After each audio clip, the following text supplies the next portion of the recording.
All right, I gotta make a brand new Twitter post for this game. It's gonna be epic. So very, very epic.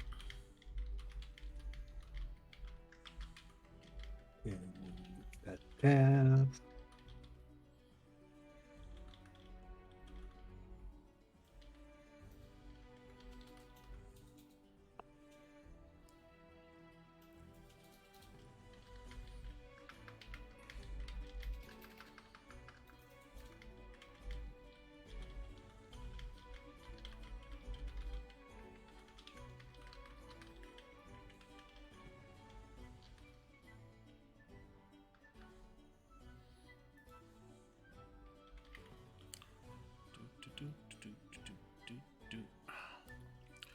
We're getting there, folks. Stand by.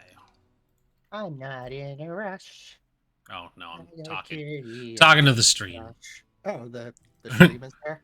Yeah, it's 8:30. It's time. I didn't know. It's time. It's time. We are prompt professionals. I stream. Absolutely.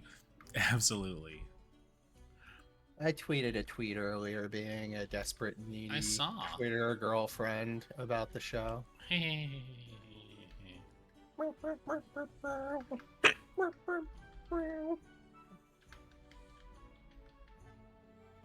Should probably. Why do these other shays show up before the one that I actually follow? Shenanigans.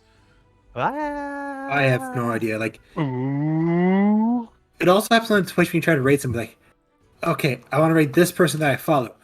Who the fuck are these 70 people? Yeah, like who are these other people that are not them? It's like I have never seen anything from these people.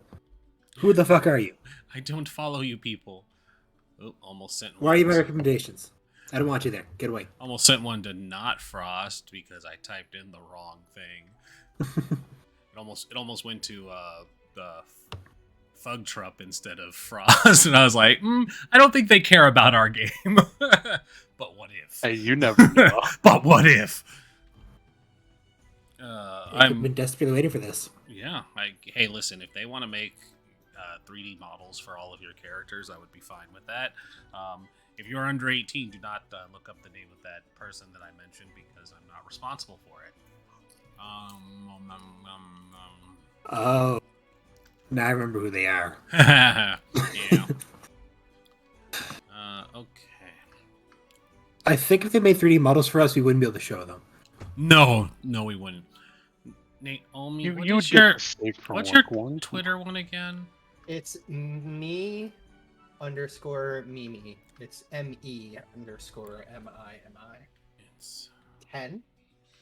Wait, no, see, because it's doing the same thing where it's bringing up all these extra people that I don't care about.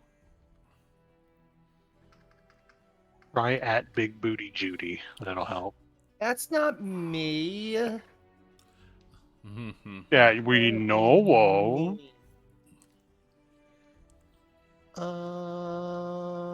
I found you. What did I need to do? Oh, good.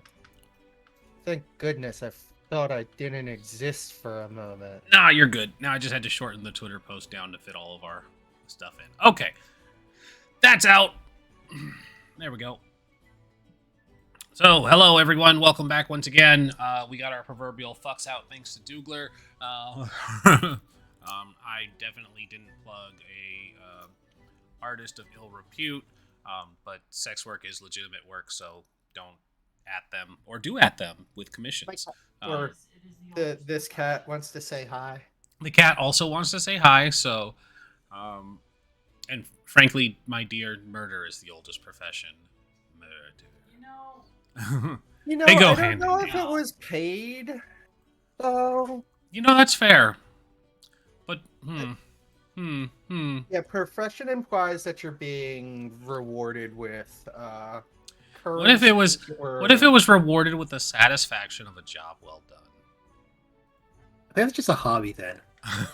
Have you considered a What sense if- of pride and accomplishment?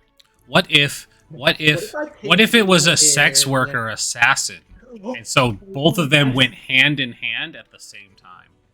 You're just What gonna blow. You're just gonna spoil all of my character beats like 2 seconds into this stream. You didn't roll Bard, sorry. You know, I do have a character concept for that. We all have a I mean, character look, concept for Calendria that, and it's a crushes great one. watermelons with thighs. It's What fun. if But I she paid kills for men that murder way with too. exposure?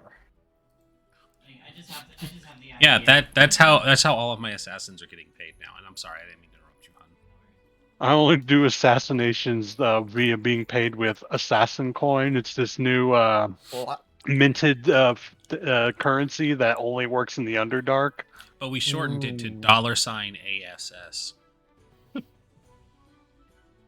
and You mean $dollar sign? It's made of actual electrum, not that fake currency melding crap. Oh no. Oh no.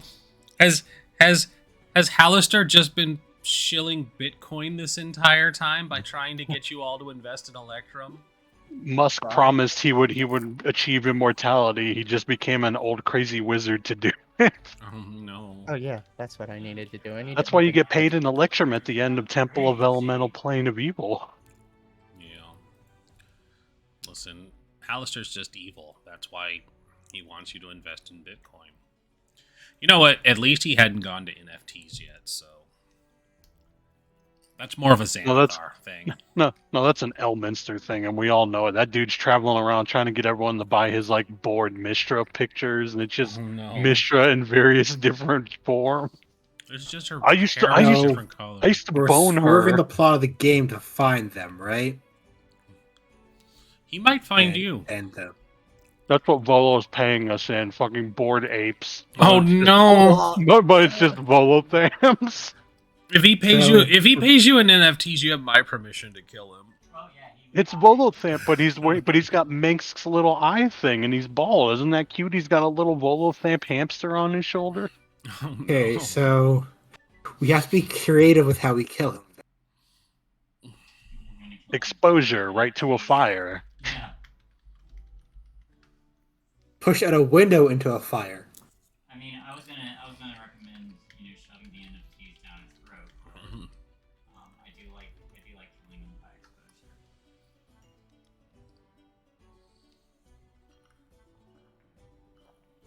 I'm just here for the journey. I gotta think of a very along the way. I have to think of a very funny acronym for NFTs now that fits D&D. Anyways, hey, Anyway, we're here for this game. Who wants to do our wonderful recap? We hung out in a bar and got into a fight, and then Volo was like, "Yo, sup, bitches? How about you come be my escorts, but in the fighting bad guys if they show up kind of way." The end. That is the quick and dirty summary, yeah. Very quick and dirty. We also had a fun little conflict within the Shay, press the top. Push to Yeah, talk. we had a fun Quiet little again. conflict in the yawning portal because someone thought it would be a good idea to fight when what's his name said no fighting, and I was like, hey, and we kicked him out. Most of Or them. kicked him dead. You kicked most of them out. Yeah, what's his name? Cut a guy in half. Durham. Durham cut him in half. Technically, it would have been force. He cut him at the knees. Oh, it was at the knees. Okay, well, still, belegged him. He gave Yeah. him the Cotton Hill treatment. Yep. He got Cotton Hilled. And Durnan I want to probably also did kill have their Fitty wallet Men. taken from him and just boot it into the cavern hole thingy. I was supposed to find a dress, but I slept. Oh no, now I have to Google dresses. Oh no. How terrible! I need a Pinterest account. Well, I just almost Googled Google.com. let me Google that for you. Google.com. Blink.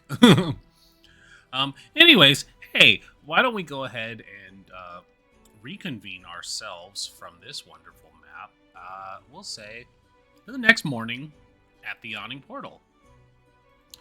Bling blong. You've all gathered once more at the tavern. It's just kind of safe to assume that for right now, you all are staying out of the yawning portal. You're adventurers. You have a gig income kind of lifestyle, which thankfully staying at an inn, especially one as well established as the yawning portal, means it doesn't cost much, but it does mean you also have to go out and work, which is the quid pro quo of being an adventurer. So it's morning. A few of you are hungover. A few of you are satisfied from a night well spent. Others had spent the evening doing, various other things. But as we said, it's morning. You do not need to be at the Sparant Tower or the Hawkman until the evening. So you have time to figure out what you all want to do with the rest of your day, which is where we bring the focus in now. So I'm probably sitting there like finishing up a very hearty breakfast, and once like everyone else's arrives, and Rose is a mercenary. She's used to getting up early. So, I'm going to travel into the North Ward for a bit. I feel like I need to drop something.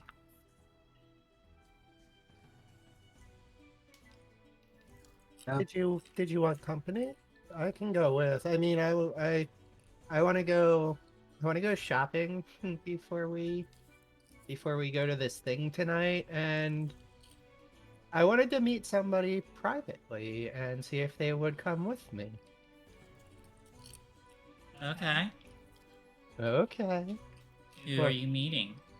It's a secret. Just in case, I get turned down. Oh no. Why is her name Secret? Weird of you to presume it's a female. Secret. They've got Oh, a secret. I said they, not she. Oh, sorry. Well, that was my brain. Weird I of don't you know. to presume that they presume. Weird of you to presume their pronouns are they, them. Well, who wants to go shopping? It's supposed to be a fancy party, so we should have fancy clothes. Yeah, probably best.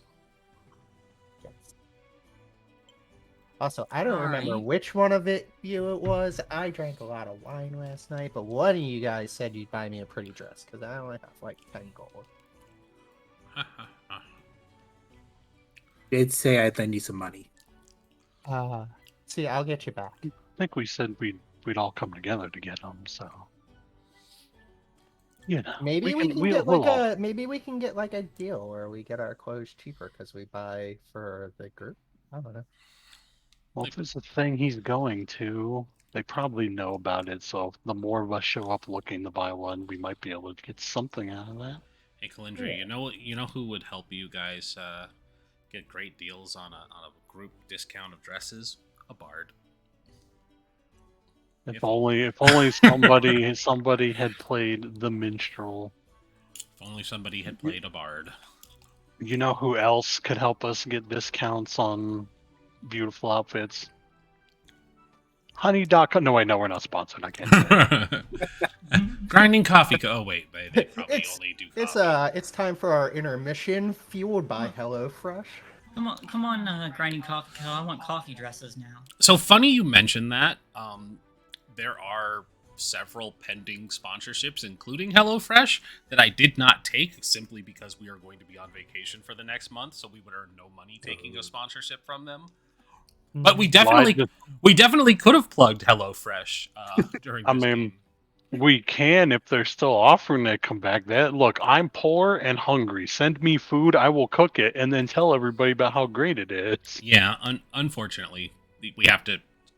There are criterias we have to meet, and we wouldn't make them within the month that we are gone. Did you fart? I think the cat farted. Oh no! You make your con saving throw yet? What a rascal! What a rascal!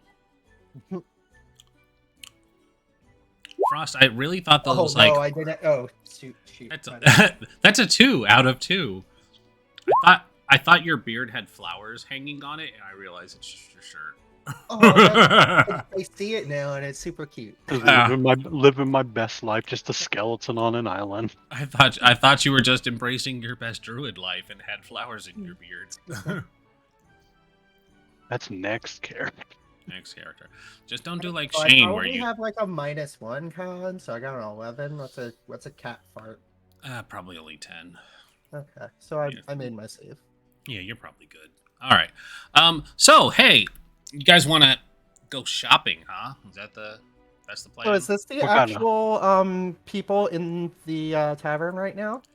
It's early morning, so there are probably like other people there, but the important people will have tokens on there. I'm gonna say, hey guys, I'll be back in a few minutes. I don't know if I'll get a chance later. And I go, whoop, over here. So I see that's Three Finger, right? I hope I'm right. Right? You want to address him as Three Finger? I don't know their name. Oh no. It's three strings. Three Strings. Okay. Yeah, I don't know their name, and neither does Begonia, so it's I fine. mean, that was the joke Nimue made. She was gonna make him Three Fingers when because he was a competing bar, That's true. Mhm. She did threaten to break his hand. and then cut one of his strings off on his lute. Oh gosh, she was such He, a bitch. he still has nightmares he's- about that day. Now he's 2 strings. Well, good thing that's not canon. So, yeah, I guess I walk over and I open with a very clumsy, and I probably like trip over a floorboard a little bit, and I like fix my hair a little bit and look up really coy like with big eyes, and I say, hi, I'm Begonia.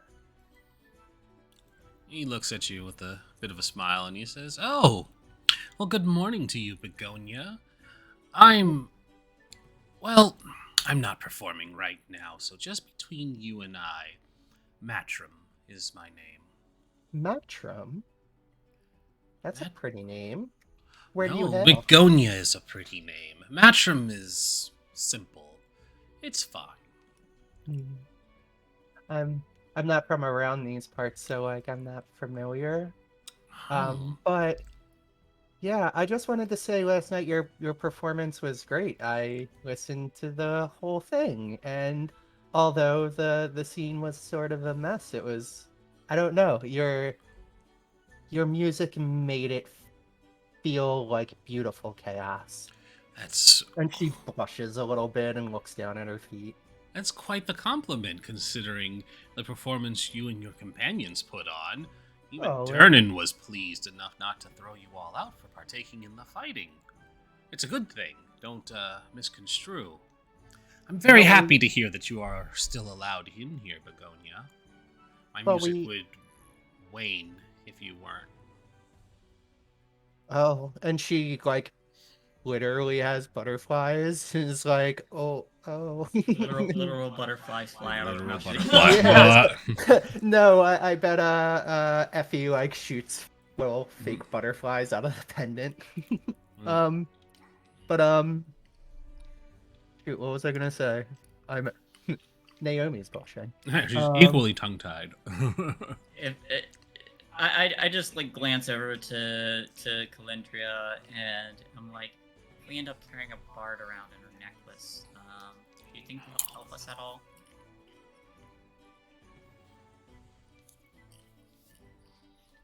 You always have music at least. Always have Well, the then- music in your heart.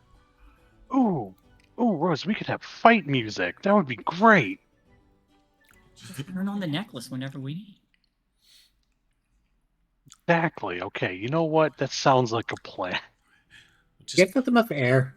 Just plotting kidnapping right here in the open. Oh, like 3 people probably did that before we even came downstairs. It's fine. One of them was Durham. He's just like, look, someone owes me money. We're gonna go get it. There was probably a silence from Begonia for about the length of time that they were having their little chat over there, and I don't He know would if just be. He would Three just be. Strings noticed, but she's like, I He don't would know. just be She has steam staring. coming out of her ears. Yeah, he seems. He seems intent to just kind of stare for a moment, and he finally says, "Forgive me, Begonia, but I have the feeling you came here for more than to compliment my performance." Well, I want to compliment a lot of things. I really like your hair. But no, you're right. I'm sorry. I I'm not great at this, but would you like to go to an event with me tonight? An event, you say?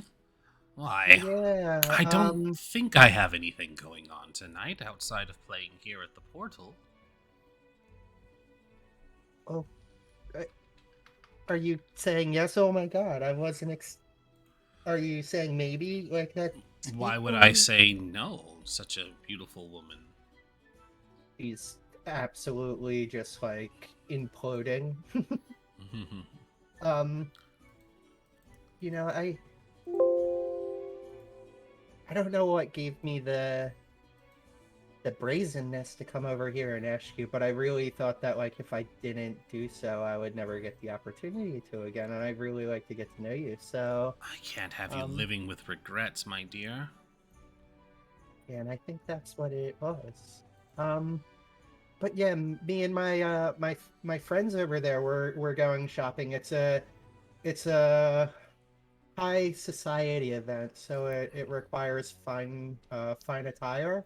I don't Oh, know if you have anything for that. I'm sure you do, but we're going to go and buy some dresses and get made up, and I can meet you there, or we can go together, or Bard is nothing without their finery. If you wish to make it a surprise, I could meet you there.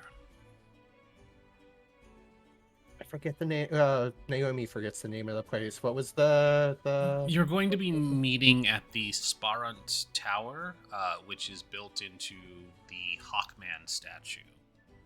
Okay, so I relay that. I'm like, so the the event starting in at twilight at the Sparham Tower, built into the Hawkman statue. It's a book signing. A patron of the bar last night asked us to help and be, I don't know, guess like a, You mean Volothamp? yeah, that's the one. Ah. Kind of a weirdo, but like, Oh, he means well. He's actually a very well-respected scholar. yeah, Among no, certain circles. It's just a ha from somewhere in the tavern. yeah, I've heard of him before I met him, but yeah, it was interesting, let's say, conversing and receiving the offer to kind of arrive as, I wouldn't say protectorate, but like a bodyguard thing. I don't know. I think he just wants a bunch of buff ladies there. I think it's his thing. Well, far be it from me to judge him for his taste. Well, I assure you, he is not of my taste.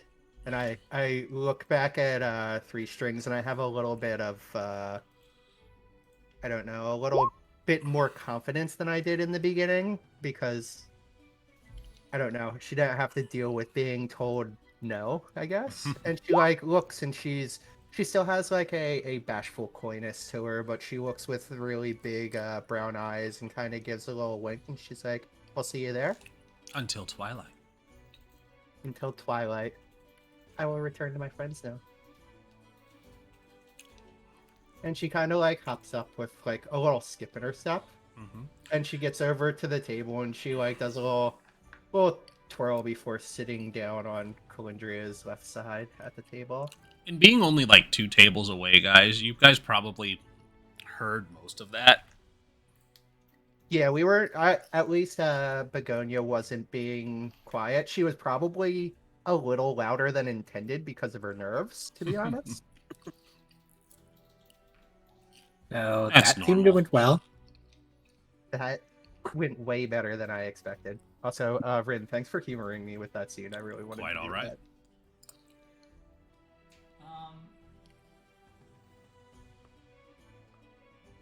I do feel like maybe about like halfway through that once. Push to talk. Push to talk. Sorry, I do feel like maybe like about halfway through that, I would have like gathered up my plate and things because like if we stay here, also having learned to pull her own weight, it might just be habitual. But I feel like I would like stand up and like gather like any plates and things and even if she's not allowed in the kitchen, at least bring them to Bonnie. Yeah, and you bring them over. You bring them over to the counter, and you see that Bonnie is having her breakfast alongside this older-looking human. It's the same spot he was sitting in the night before. Whether or not he had left or not remains unclear. But he does have tired eyes, dark circles underneath heavy bags. But he's eating a plate of eggs, and he has like a fresh cup of coffee. But he kind of regards Rose with a nod. And Bonnie says, "Oh, sweetie, you don't need to worry about that. I'll take care of those dishes for you." All right. I do appreciate you, Bonnie. Of course, it's what my job's for. And kind of like looking like back over her shoulder at where like all the blood splatters were, and it's like, I see the mess yesterday didn't leave any marks. Oh, we got it all cleaned up. It's quite all right. Durnan takes pride in taking care of this place. That he does.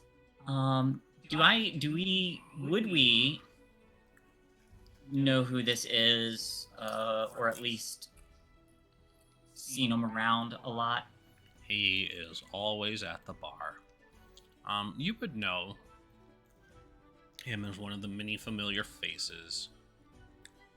His name is Gelester Silvermane. Boop. Lester, good morning to you.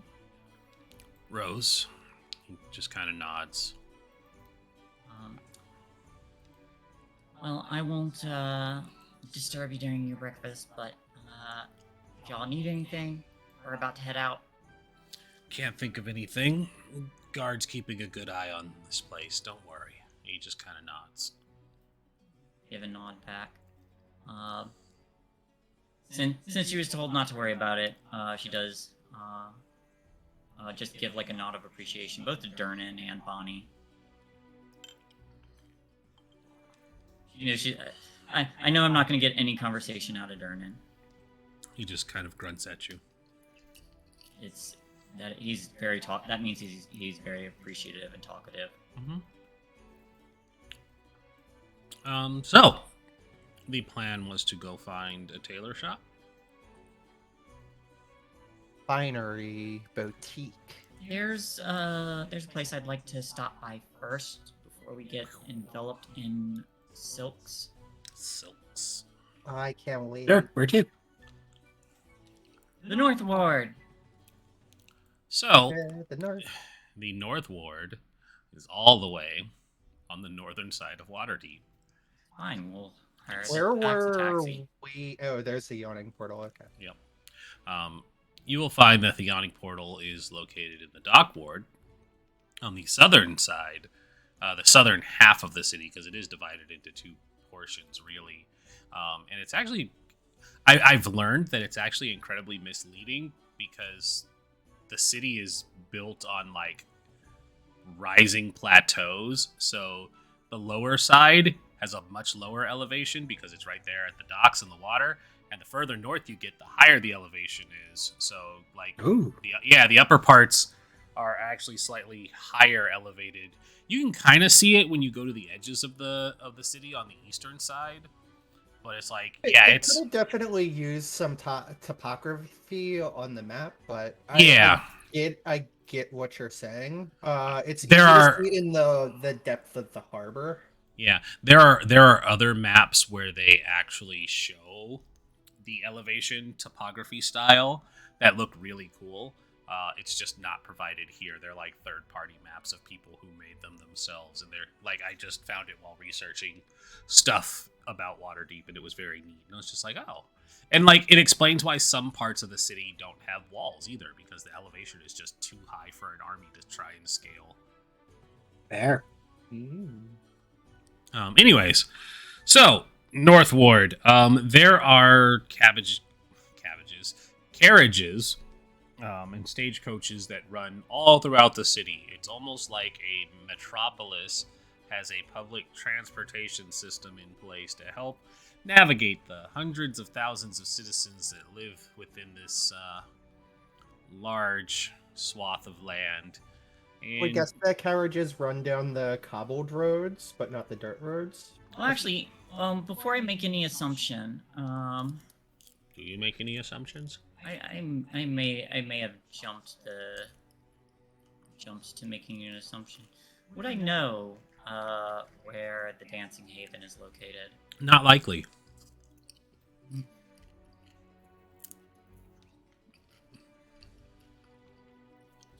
You have not been given a formal invitation, after all.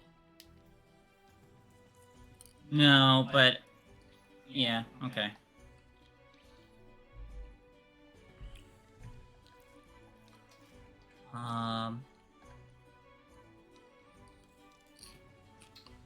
All right, never mind then. It's only the second It's only the second episode. You have time. Yeah. Okay. Might not need to go to the North Ward then. So, how much are you looking to spend? Because you may still end up in the North Ward. I have 10 gold I can put towards fineries. I have 31. Are we counting our whole bag? Because I have 10 I want to hold on to for, emergencies. How much are you willing to spend? 10. And then I'm taking a twist loan, as you would. 20 will be my You're cap. accepting an item from a fey creature? That's bold. I have I don't know, it's fine. So, Twist's giving 5 gold to, loading 5 gold to Begonia, and she's willing to spend 20 as well. Yeah, 20 will be my cap. I do want to keep. Actually,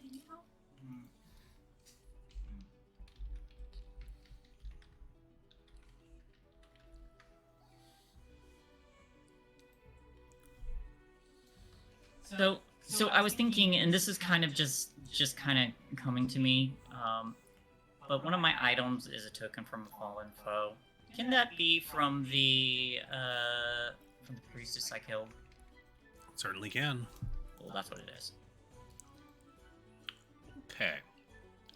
So, there is a shop not too far from you all called Pytron's Clothiers.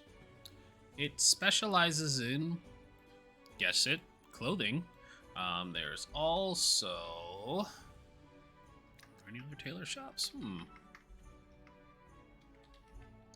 This handy map puts all the locations on here for me, but it doesn't do a very good job of narrowing down my search.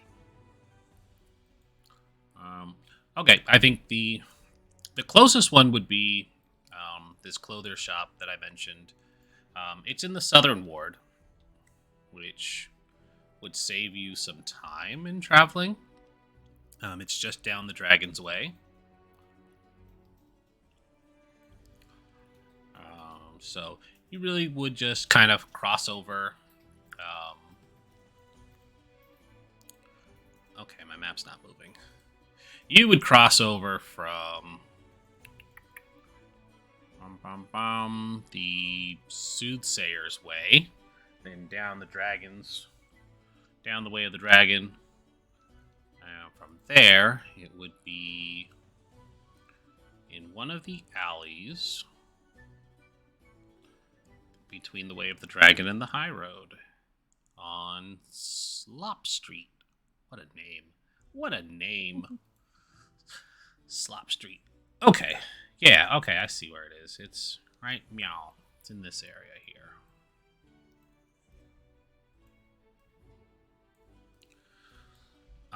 Would you like to go there? There is another location you could go as well. But that would be in the other direction. I would like to ask a feminine presenting person on the street who looks dressed well to do where a good place to get fineries would be. Make me a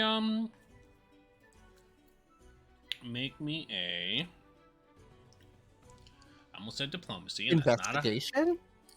investigation will work. 16. Okay. So this side of the dock ward, that being a little more to the northern side of the dock ward, is much better off than, say, things closer to Fish Street or Ship Street or even the Flop docks Street themselves. gave away that it's probably not a great place to get finery. Well, the southern ward isn't too bad. Keep in mind that the southern ward is different from the dock ward. But the name Slop Street I just does... like how all of that area is just named after various fish or boat stuff. Like, just the creativity there. Yeah, it's fine. There's nothing to worry about there. You do catch somebody, though, because this side of the dock ward is a little better off. And so you approach, we'll say, a half-elf, dressed very femininely. You ask them where they might have got their clothes, if they have any recommendations for a nice tailor, and they seem very open and cordial. It's not a rude question to ask after all, because you probably lace the question with compliments about how they looked and how nice the outfit is. And they tell you that they had actually gotten it up in the Sea Ward from a place called Sungold Tailors. Excellent. Thank you so much. Once again, I love your outfit. It's really becoming, and it Oh, darling, thank you so much. it accentuates your physique really well. It's just quite wonderful. I would hope so. I spent so many dragons on it. I imagine. Well, thanks again. We're off. We have a busy day. And so she dismisses herself as well. So you have your options. You can head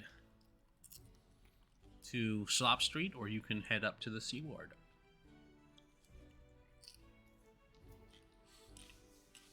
Well, guys, realistically, and I'm like, I hold out my money, including the 5 gold that I received from Twist. What do you guys think? Do you think we're better off down in the southern ward or in the trade ward? Or wait, I wasn't paying attention to anything you said like a moron. I think that's what you said. Sea Ward, Sea ward. which is next to the North Ward. So yeah, I posit the question to the whole group, just like, hey, what do you think with the monies? I mean, I'm good either way. I guess it depends on how much we're all willing to chip in to look fabulous tonight. Since 3 Strings said yes, I'll chip in another 5 gold. I just want to make sure I have a security blanket, you know? I don't know. I don't want to be broke in the city I'm unfamiliar with. I mean, Volo's gonna. I mean, pay we were you promised. eventually. Yeah, Calendar's like, well, we were promised payment afterwards, so maybe it'll cover at least the expenses. So At least isn't a worthy. Yeah, never trust a promise, which is kind of a very cynical way to look at things, but I mean, look, you're right. my old Exposure's line the of worst work- kind of, Didn't you all accept a contract written out on a napkin? yeah, exactly. Yep. My contract is binding. Legally binding. Yeah, but Besides, you didn't write out what even if the even if whole it's of the contract wasn't Say, established. even if all we get is compensation for this, it's also word from Volothamp, an established author that carries weight, especially Also, around And I a just book. want populated to say, cities. if he does I somehow feel like die, we don't get anything. So here's the thing. I feel like word from Volothamp means either a target on our back or buying us off because so many people hate him. Do people hate him? I don't know. You can offer That's to what it pay us the sounds like. exposure. Yep. he I mean, did most kinda well-off say people pay an before- exposure. He did kind of say like he was being listened to at the portal. So I don't know. Maybe he's already dead. If that were true, here's the thing: if that were true, he would have already known who these people were and would have not left our sites. But he insisted on not, so I don't know. Anyway, Probably expects some kind of public spectacle, and that's why he wants company during it. See, well, I don't know. I still vote we go up to the C ward and take the fine maiden's advice and go shopping where she was because that dress was fucking fabulous. I hail the taxi. Yeah. So we're gonna bring that back for sure. It's so catchy. No, it's fine. Is So it per like person now. those like hand carts that I hail a you see? carriage. yeah, you hail a carriage, and after a moment, a tabaxi comes, and it's one of those rickshaw carts, but it's large enough for 4 people to get into. And this tabaxi settles in, and he says, "Hey, kids, where are we heading? All aboard the tabaxi taxi." We're off to the C ward. All right, well, you hold on, and Rascal will get you there in a flat. Rascal in a I'm flat. sorry, Rascal is now canon in this game. That's amazing. I'm okay with it, but I am going to make is sneak not a no stealth. I'm going to make a stealth roll Mm-hmm. to kind of scritch the tabaxi behind their ear while they're driving the rickshaw, and if That'd be a they sleight turn, of hand. That would be a sleight of Okay. hand. that's fine. But if they turn around, I'm going to point at. I guess I'll roll a d3. There's 1 just- is Twist, 2 is he just- Calendria, and 3 is Rose. He just points to the sign that says, "Please do not give the tabaxi taxi ear scritches." Rose is the one I'll point at if they turn around. So They definitely turn around. okay. Now probably catch me. I'm Now, guessing. now make a deception roll, please, if you're gonna try and pass it off. See, I'm actually good at deception. You are. So yeah, you point to Rose, and I'm just sitting there like cross-armed, like quiet. yeah, he just says, "Please refrain from giving the tabaxi taxi ear scritches. Thank you." Sorry, what? He just continues to huff it. And he will use feline agility to dash quite often to get y'all where you need to go quickly. That being said, you all arrive in the Sea Ward not too long after. It's going to cost a couple silver. We'll just say it's negligible for this because I only really care about the big purchases that come in gold and stuff. So, you arrive at Sungold Tailor's. You come upon a small flagstone plaza filled with well-to-do shoppers and merchants. With dozens of people going about their business, it is difficult to navigate along the streets. Suddenly, the crowd parts, making way for a tall elven woman. She is clad in an impeccable red satin dress, the color contrasting, I can read, with her snow-white wings.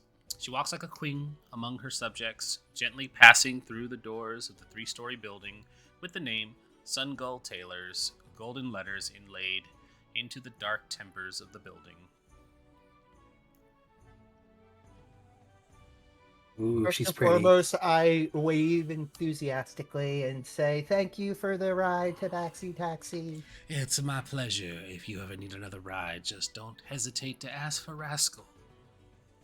Rascal it is. Then he gives you a little meow and scurries off. Cool. Yeah, and I don't know. I'm super excited, and I'm ready to find some dresses and spend the day shopping. Sorry if I'm being like super fucking gay right now, guys. Be super fucking gay. No judgment here. So yeah, you all are outside of this building. I enter. Let's You enter. go. I also enter. All right. You all push past the threshold, and there's a soft little chimey sound of you entering. And you see that the elegant-looking winged elven woman has moved behind the counter, and she just takes a moment to tuck her large wings behind her back, and she says, "Welcome. Hello. It's so good to meet all of you. I'm hoping you're looking to purchase dresses today." We absolutely are. Hi, nice to meet you too. Wonderful. Please tell me how best I can help. Well, I'm gonna look around at all your absolutely amazing textiles first, but I will call you if I need anything. Wonderful. Don't hesitate. If you need me, my name is Cotilla. Cotilla, I'm Begonia. Thank you. She bows graciously. You see a wide assortment of dresses of various high-end fabrics, all of the satins, the silks, and the cashmeres. I don't know fashion myself, so I'm just going to say whatever you're hoping to find, because I know a few of you already looked up your dresses, you're going to be able to find it, because it's just works out that way. What's going to be the problem is figuring out how much this high-end tailor is going to cost you. So yeah, I'm definitely looking for satin and silk. With I'll probably look at the really nice emblazoned I want to go as far. I don't even know if mithril is a thing in Faerun. With like the silver and gold inlaid Very likely. designs and stuff like that. But I ultimately come across something that seems a little bit more in line with the Western desert cultures, or the Eastern desert cultures, and it's very satiny, and it has like those pinky loops where you have the sleeves that aren't sleeves, they're just kind of danglies that connect to your pinkies. And yeah, I find something like that, and I was like, I forgot her name already. Cotilla. What was it? You forgot her name Cotilla. already, and it's in the chat. Oh goodness! Did I actually spell it right? You did not. I'll say, Catilla, I don't want to. This dress is gorgeous. Do you happen to have one that kind of gradients from a cerulean into like a scarlet or a ruby with like a purple depth in the middle? She says, "Absolutely. I'm certain we could find something." Oh, that would be absolutely amazing. It would match my pendant, and I kind of show her the pendant I have around my neck. This is going to be the accent piece. It's lovely. You wouldn't wish to part with such a treasure, would you? Oh, absolutely not. I am actually mortally bound to this necklace. Ah, well. If magic is what's keeping you two together, then I wouldn't wish you apart. As I wouldn't wish you apart from your lovely boutique. I don't know if that came off as a threat, but like, I don't know. I can't tell her how to think. So, Calindria, you're looking at prices. I am currently in the process of trying to figure out how much dresses in a high-end noble reasonable sector would cost. Price Usually is- about 10 gold, if I Yeah, remember right. Kalendri's like listening to the list of things that Begonia wants to choose. It's like, okay, never mind. Hold on. There's Begonia's a gold, little bit 6 of a gold. princess. I don't know. She's not actually royalty, but she kind of has a flair for the fancier things.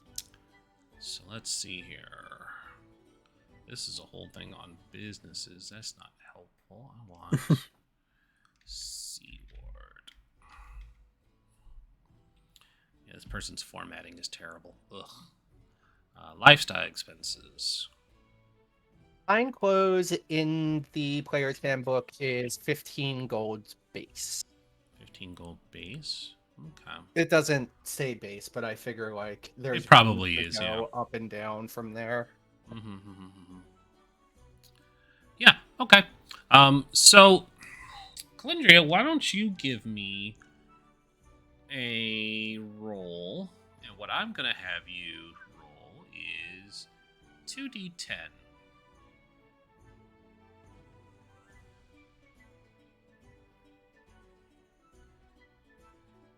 4, 15. Okay.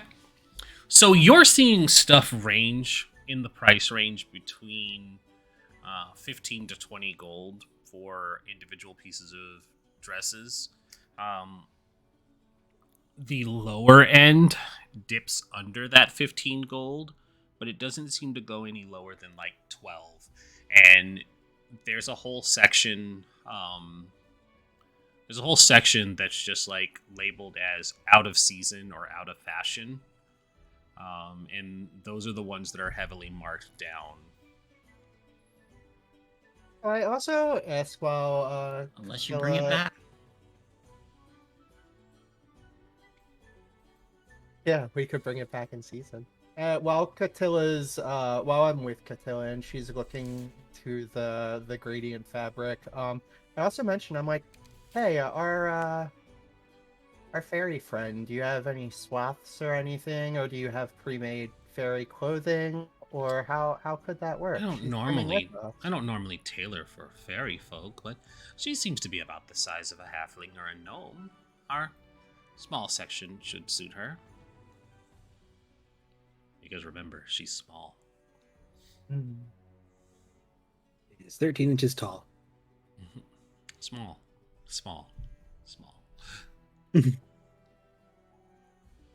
Also, yeah, I'm not exactly strapped for catch, but we're kind of pulling together. We have an event tonight.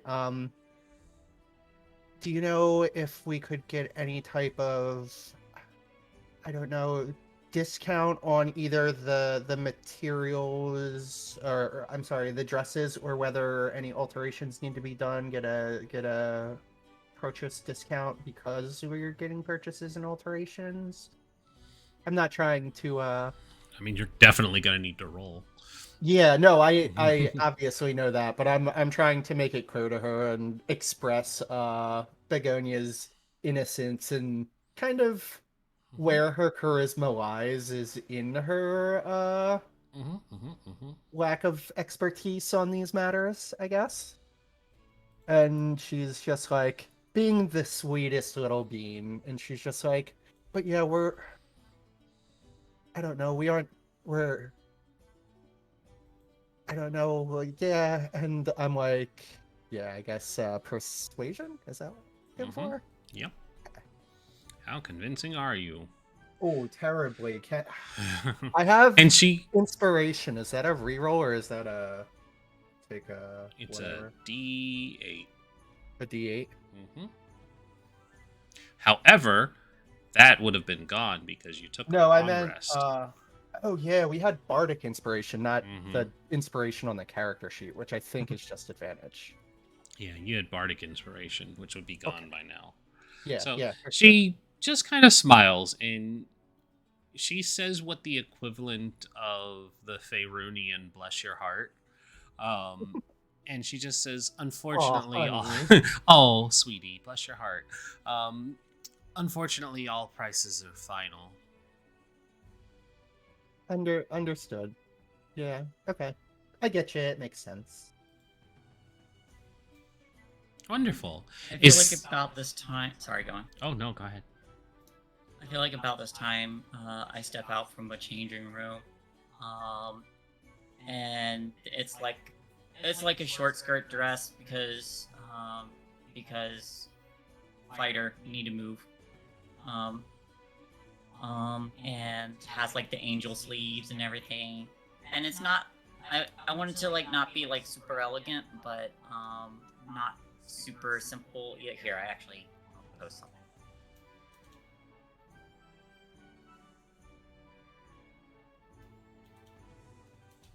Something like that, except like more white. You have to remember your push to talk, dear. Something like that, but more white. Yeah, easily. Okay. Short dress, white, got it. Sexy. I just thought that dress was. Yeah, no, you're correct. Ooh, is it that sheer goodness, girl? It's got the like she got the little vampire symbol. Hmm. Twist's gonna whistle and say, "Ooh." Yeah, I kind of fan myself. I'm like, Rose, you're gonna kill the entire event. But stepping out and I'll approach Katila. And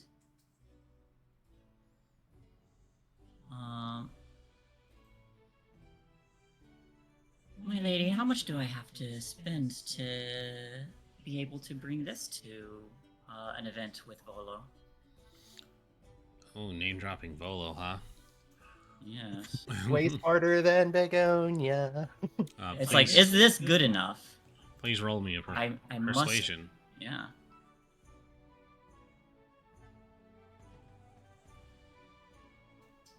Okay. I will. She considers for a moment and she says, "You're going to be attending the book signing at the Sparan Tower. Well, anyone who's anyone is going to be there tonight, so this dress, it will suffice, I say. I can let you part with that, and all of your friends' dresses, considering you'll be representing the tailoring shop, all of you arriving in my outfits after all. I can part with them 12 gold each." My lady, this you is are to very purchase? generous. That's to purchase, not lease. And I'm like, I It's guess to- I'm coming out of a different dressing room in my dress now with my pinky things, and I do a stretch and a twirl. With I was the like- with the knowledge that you all are going to be attending the event of the season, showing off her dresses is going to be promotion enough. So she says, on the condition that you tell anybody who asks where you got that dress, 12 gold is a fair exchange for them. I would Yeah, that be sounds more than great. happy to do so, Absolutely my okay. lady. Mm-hmm. And she actually looks at Twist and she says, 6 for your small friend, less fabric. Mega Fun's really good, really good. Twist just kind of runs under a rack, then jumps through another. So she's kind of looking through them. What was Immediate the look. what was the name of this tailor shop? I have her name, but Sunstone Tailors. Sunstone Tailors. Thank you. Close. Is that? No. It is the Sun Gull Tailors, like the bird. Oh.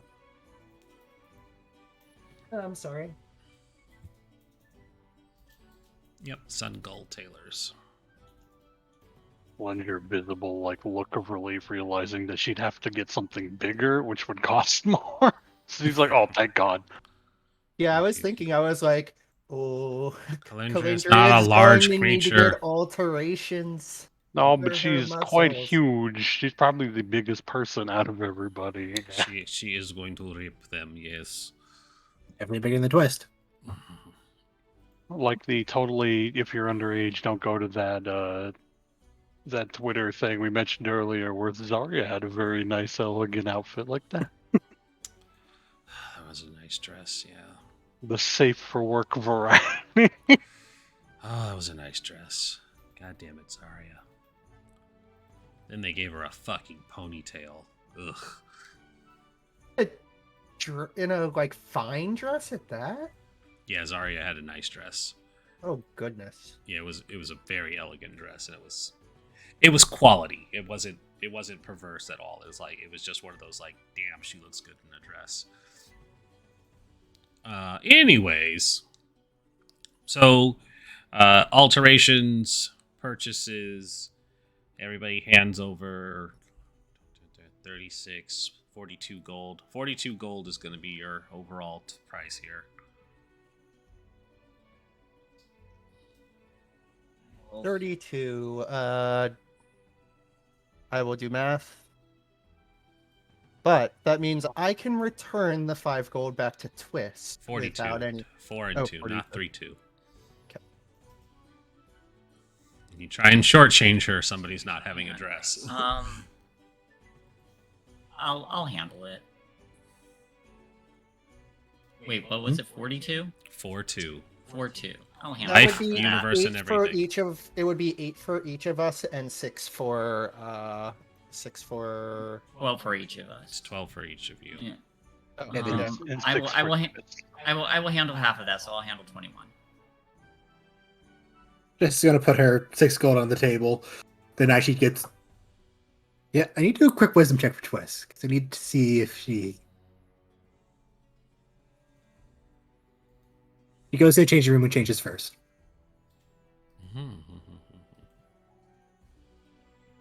I went in after Rose.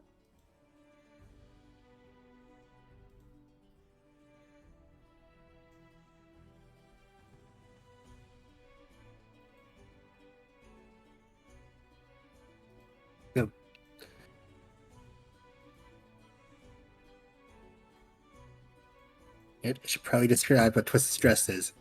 Mm-hmm. Essentially it has a red corset design, but it is backless, so it has a thing that goes around the back of her neck and goes around it kind of like a choker. And the skirt on it is flared up like a tulip. And a black tulip.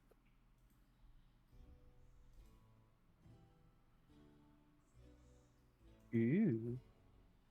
So there's 16 gold remaining in the cost. I mentioned to Calindria, hey, I can cover this, or did you just want to split it 8 and 8?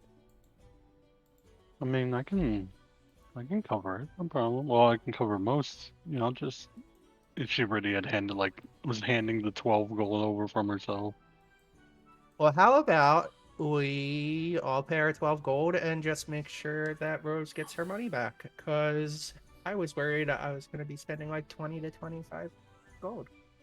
I mean, you can. There are accessories. She Yeah. motions around. You can accessorize. Can I Looking have for a the bow tie? nicest, Don't looking for the tempt me, nicest pearl girl. necklace you have. I'm like, don't tempt me, girl. And then It I needs look a bow at tie. Twist, I'm like, you're absolutely beautiful. Oh my god. Thanks. Her wings kind of flap and sound a bit like wind chimes. Let me see the back again. She's gonna do a whole twist in the air. And the skirt kind of will twist and flip back and everything. Wonderful. It's a really, really great dress. Yeah. But I guess we pay everything, and Jay, I'm going to make sure you get your money back, so you only pay 12, so it's 12, 12, 12, and 6, right? Mm-hmm. Just gonna- I do actually want to approach her one more time and be like, and just kind of like holding, probably like presenting, well, not, Probably just like placing a hand on the sword scabbard that she has. I don't suppose you happen to have any accessories that might match the dress, like a scabbard or anything, or is it all tailoring? I know this is probably... This is a tailoring shop, darling. We don't deal with weapons. Understood. So I go up to her. I'm like, hey, Cotilla, I have about 2 gold I'm willing to part ways with. Do you happen to have a silk color that will contrast the upper part of the dress with the lower? So Absolutely. I'm guessing like the bottom is like the crimson and it goes up to the cerulean, so the choker would be the crimson again. Yeah, so she finds exactly what you're looking for. Cool. And that would be 2 gold? 2 gold. Cool. And now I'm down to 5 gold pieces, which is what I wanted to leave here with. Yeah, Tristan's gonna hold up that. Do you have a bow for this one? Mm-hmm. I could part with it for a couple of silver. Okay. You're small. It's easy to make. Yeah, just cut off a piece of ribbon and tie it into your hair. How much are a nice pair of shoes that match the dress? Another gold.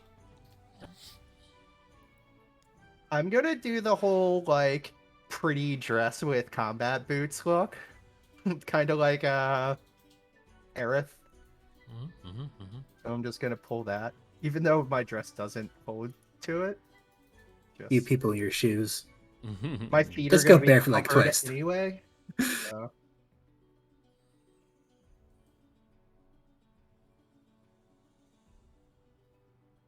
Guys, that was so much fun. Thanks so much. Like, I'm excited for this event now. And 3 String said yes. She kind of like squeezed.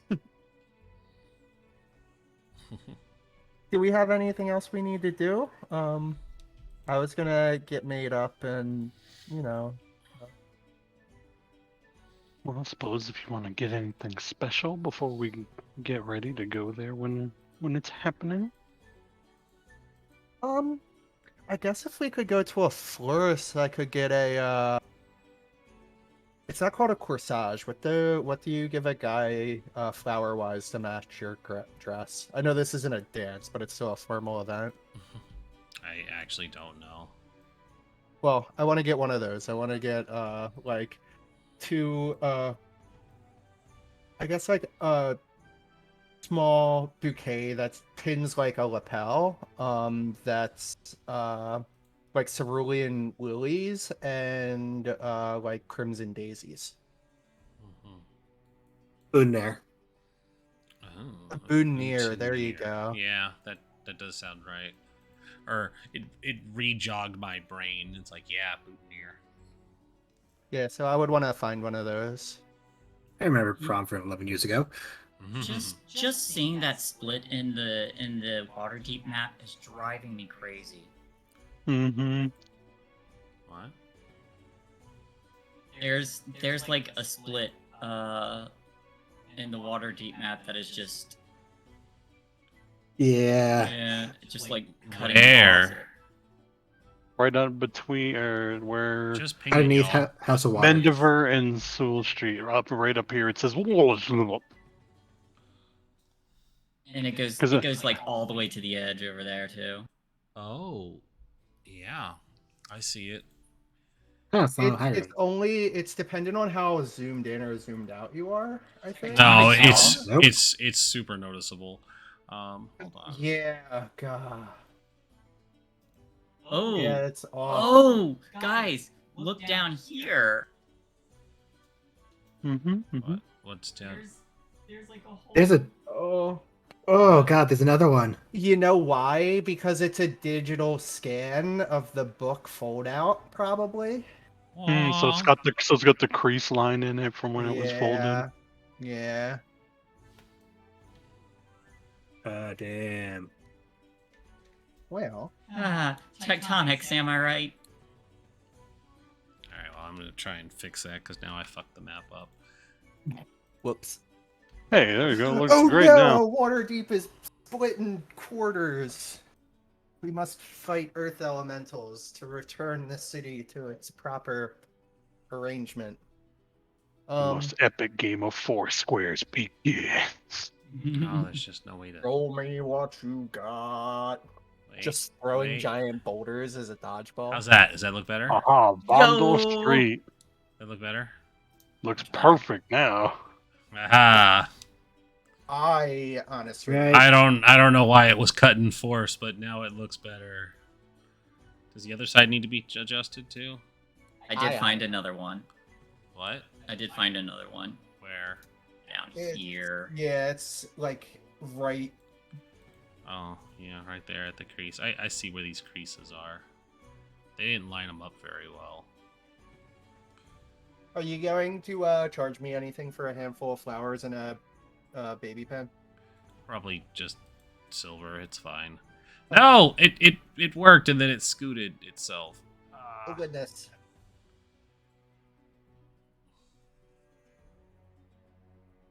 If it's off screen, it doesn't exist.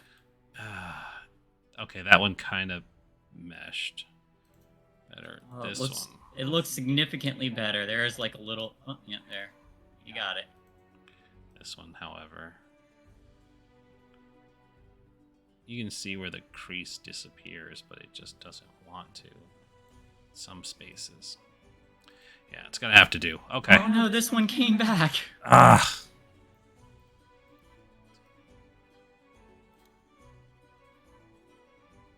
No. Oh no. All right. See, this is why you don't mess with them. Let's see if OCD can ruin the rest of our game. Listen, we're not getting anywhere because now I have to fix it.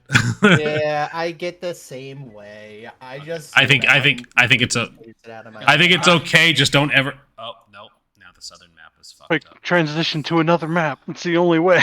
Yeah, I'm gonna take us off of this map. Okay, so we're not dealing with that right now. Yeah. Yeah, there we go. Okay. So everybody has their wonderful dresses and they look fabulous and they bought all their extra stuff. Is there anything else you all need to accomplish before you head to the party? I'm going to do my makeup, but does anybody have a disguise kit? Because I don't feel like buying makeup. Yeah. Okay, never mind. It's fine. I will You go. all did not pick a rogue, so probably I not. am. I have an explorer's beautiful pack. I'll enough. put some like coal under your eyes, give you like the nice dusky eyeshadow. I have Druid Craft. Does that work? No, I think doesn't. prestidigitation. would, Nah, it's okay. I'll go if- natural. I'm beautiful and silky enough. It's fine. If there's time, I'll probably, back at one of the inns or even the yawning portal, just kind of try to ask, or overhear any information about Drow in the city. You do not have enough time for that. Okay, in that case, I braid my hair. I do a little swish braid, and get dressed. I do keep the sword, probably like around the side, behind, and I have my trophy, which is just a broken Lothian symbol, to be like, hey, see what I did? I cracked it or killed one. Don't mess with me. Look at how badass I am, and it shows. Alrighty, so with that being said, you all meet up just before dusk to head out to attend this party. A most delightful soiree. Probably leave a little ahead and say, "Hey guys, I'll meet you at the party. I wanna meet with Three Strings alone. Oh, Not to have Only- like a scene or anything, but just out of formality, like I guess." I'm a mercenary. I aim to be there early. I mean, That's look, we'll good, just that's split up, go different directions, so you don't have to be seen with us. It's fine. No, you all were wonderful. Honestly, like, She has a date. She doesn't want you all fourth, fifth, and sixth wheeling. It's fine. Exactly. All Conjure's right. like, look, we get it. You want to get That's plucked? It's fine. fine. We'll We'll drive go this you. way. We expect you back before midnight. thanks, Any- Mom. Thanks, Bob. Anyway, so let me get my stuff together here because now it's time for us to arrive at the Hawkman statue. So you all arrive.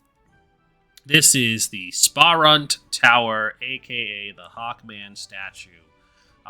What you all know about the Sparunt Tower before going in is that it is one of the living statues that one of the Colossus statues. There are several that are located throughout Waterdeep, and they are rumored to be guardians that will awaken during Waterdeep's most trying time of need to defend the city. And there was one point during, I think it was the Spell Plague, where the statues did in fact come to life, and the Hawkman Tower was one of the moving statues that eventually found its way to its current resting place, where it now resides in a kind of kneeling position with one hand outstretched as if to signify the desire to stop.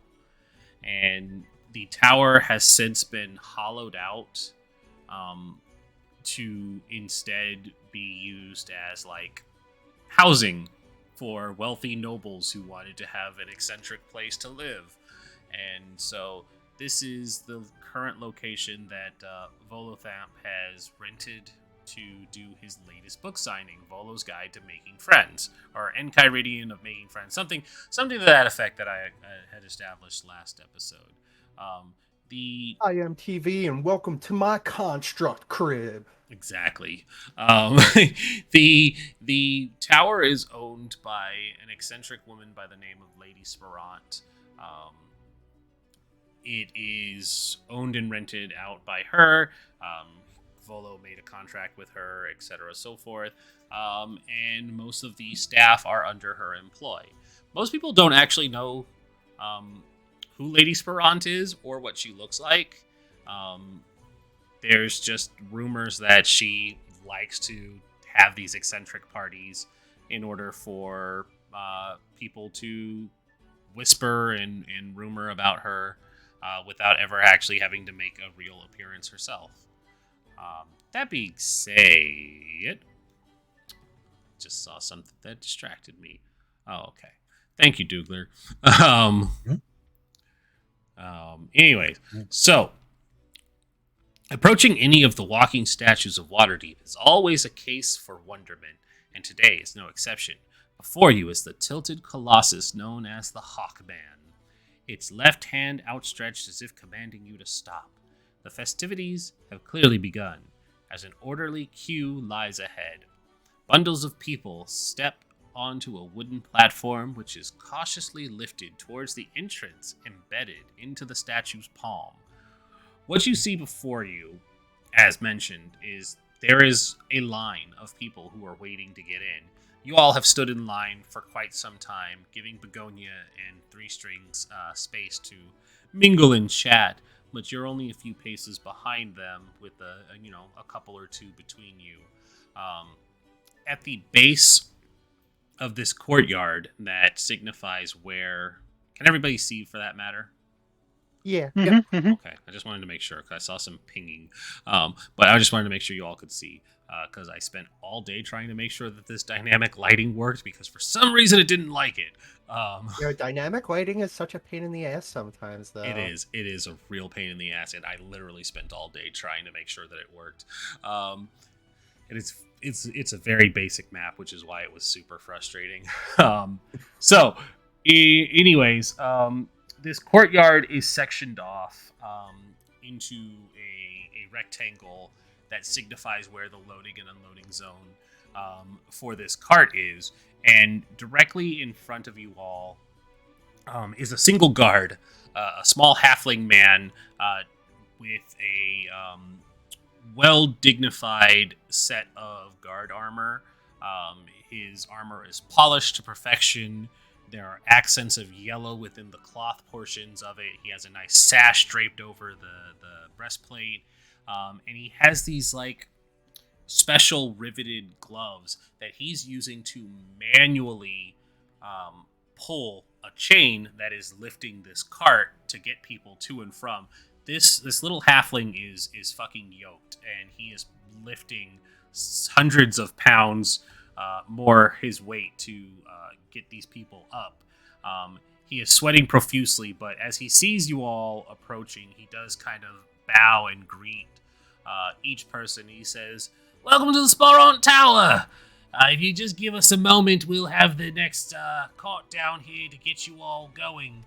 Allow me to introduce myself. I am the head of the guard. My name is Frog Knucklespring. I will be helping you all reach the top of the tower today. And before you all load in, I will humbly request that you hand over all presented weapons." Oh, before we get there, like when we just first see the rippling muscles of this halfling and some like a shimmer from the sweat, I like kind of stop the conversation I'm having with Three Strings and I like look back at Calendria and I kind of like give her an up nod and see how do you respond to that, Calendria? Give me a what?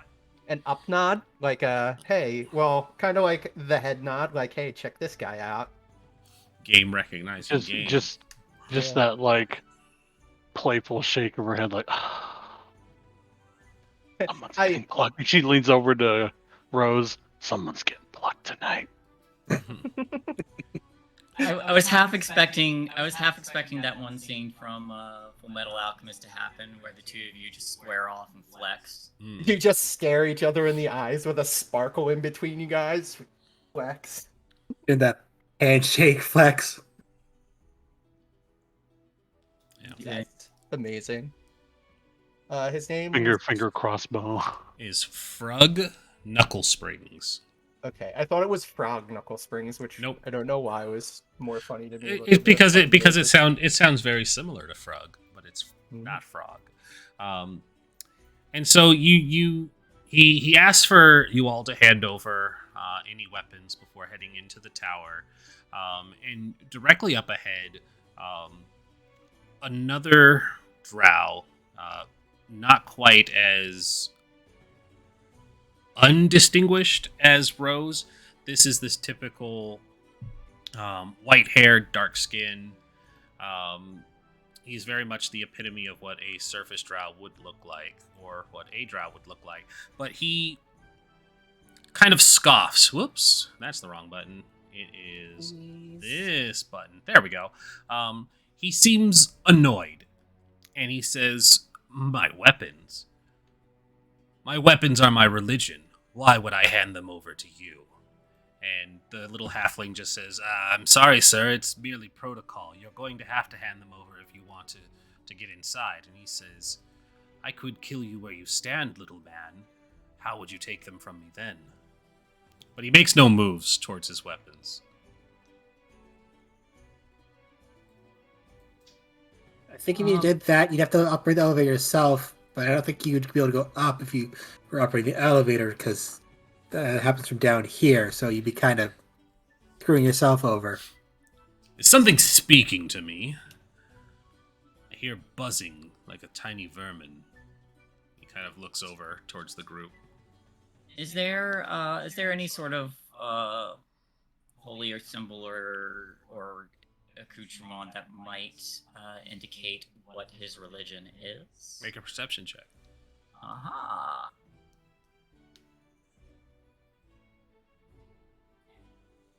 $17. No, he is not. He is not displaying any holy symbols.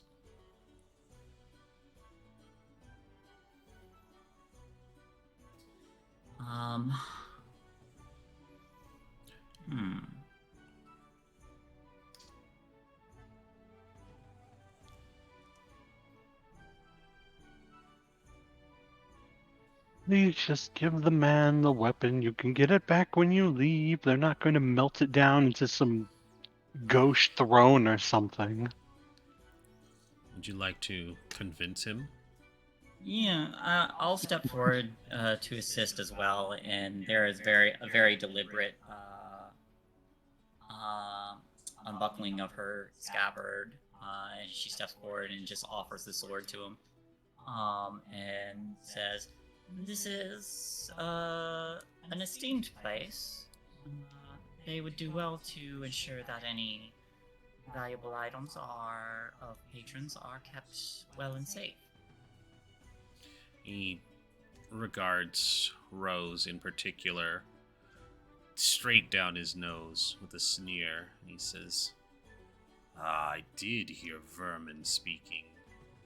Well, if you can guarantee that he is not going to lose what is mine, and you see him take out a very elegant-looking scimitar, Rose, since you were making perceptions earlier, you would see that at the pommel of the scimitar, there is the curling of a spider around the handle, and he hands it over to Frug, and he says, see that you don't lose this, little man, or else I'll be taking more than my blade back from you. He hands over the scimitar without another word. Can I make a religion check? Absolutely.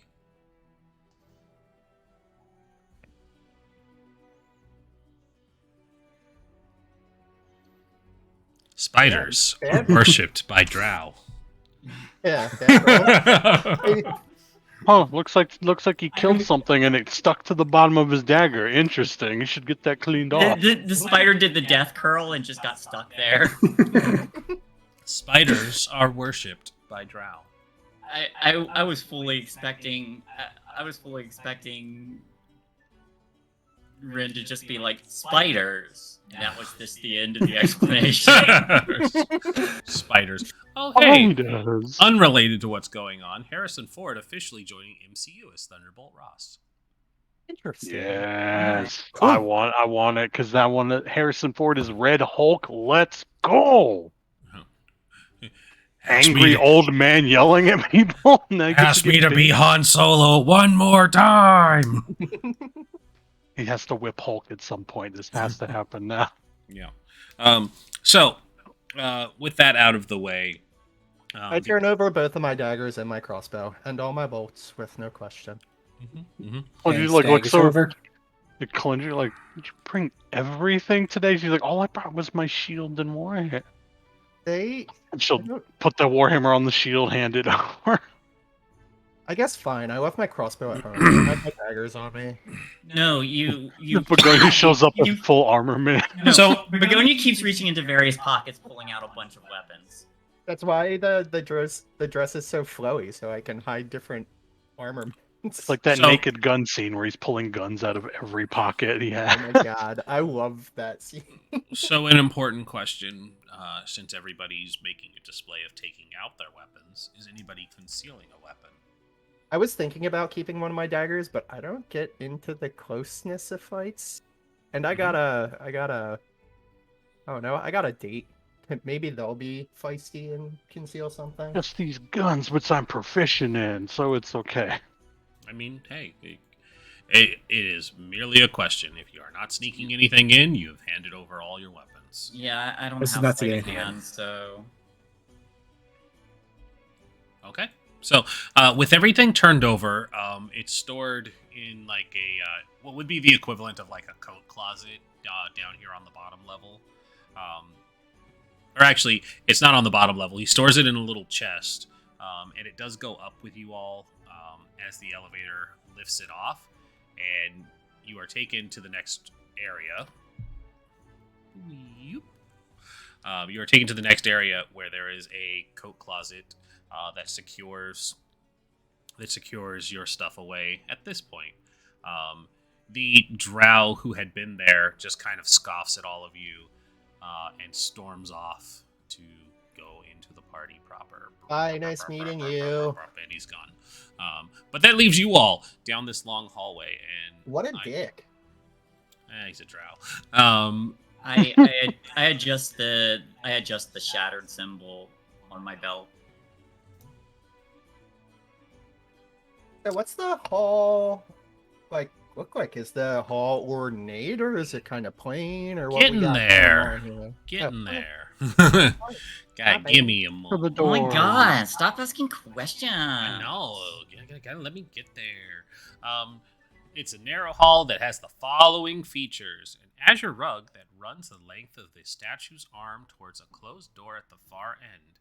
Halfway down the hall, a pair of miniature renditions of the undamaged Hawkman walking statue points towards the entrance.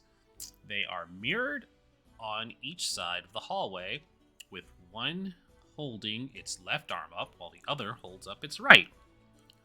I didn't include these guards. At the far end, two Sparant guards are flanking the doors, and they do open them for you with a formal greeting once you have moved up. And you are free to move. Yeah, as we're moving, I just casually banter. It's like, so if a threat does come to the city and these statues awaken, do you think that the statue's integrity is compromised because it's hollowed out, or do you think it's just because of the magic, the obviously super powerful magic, that everyone would just get crushed inside as the stone refills?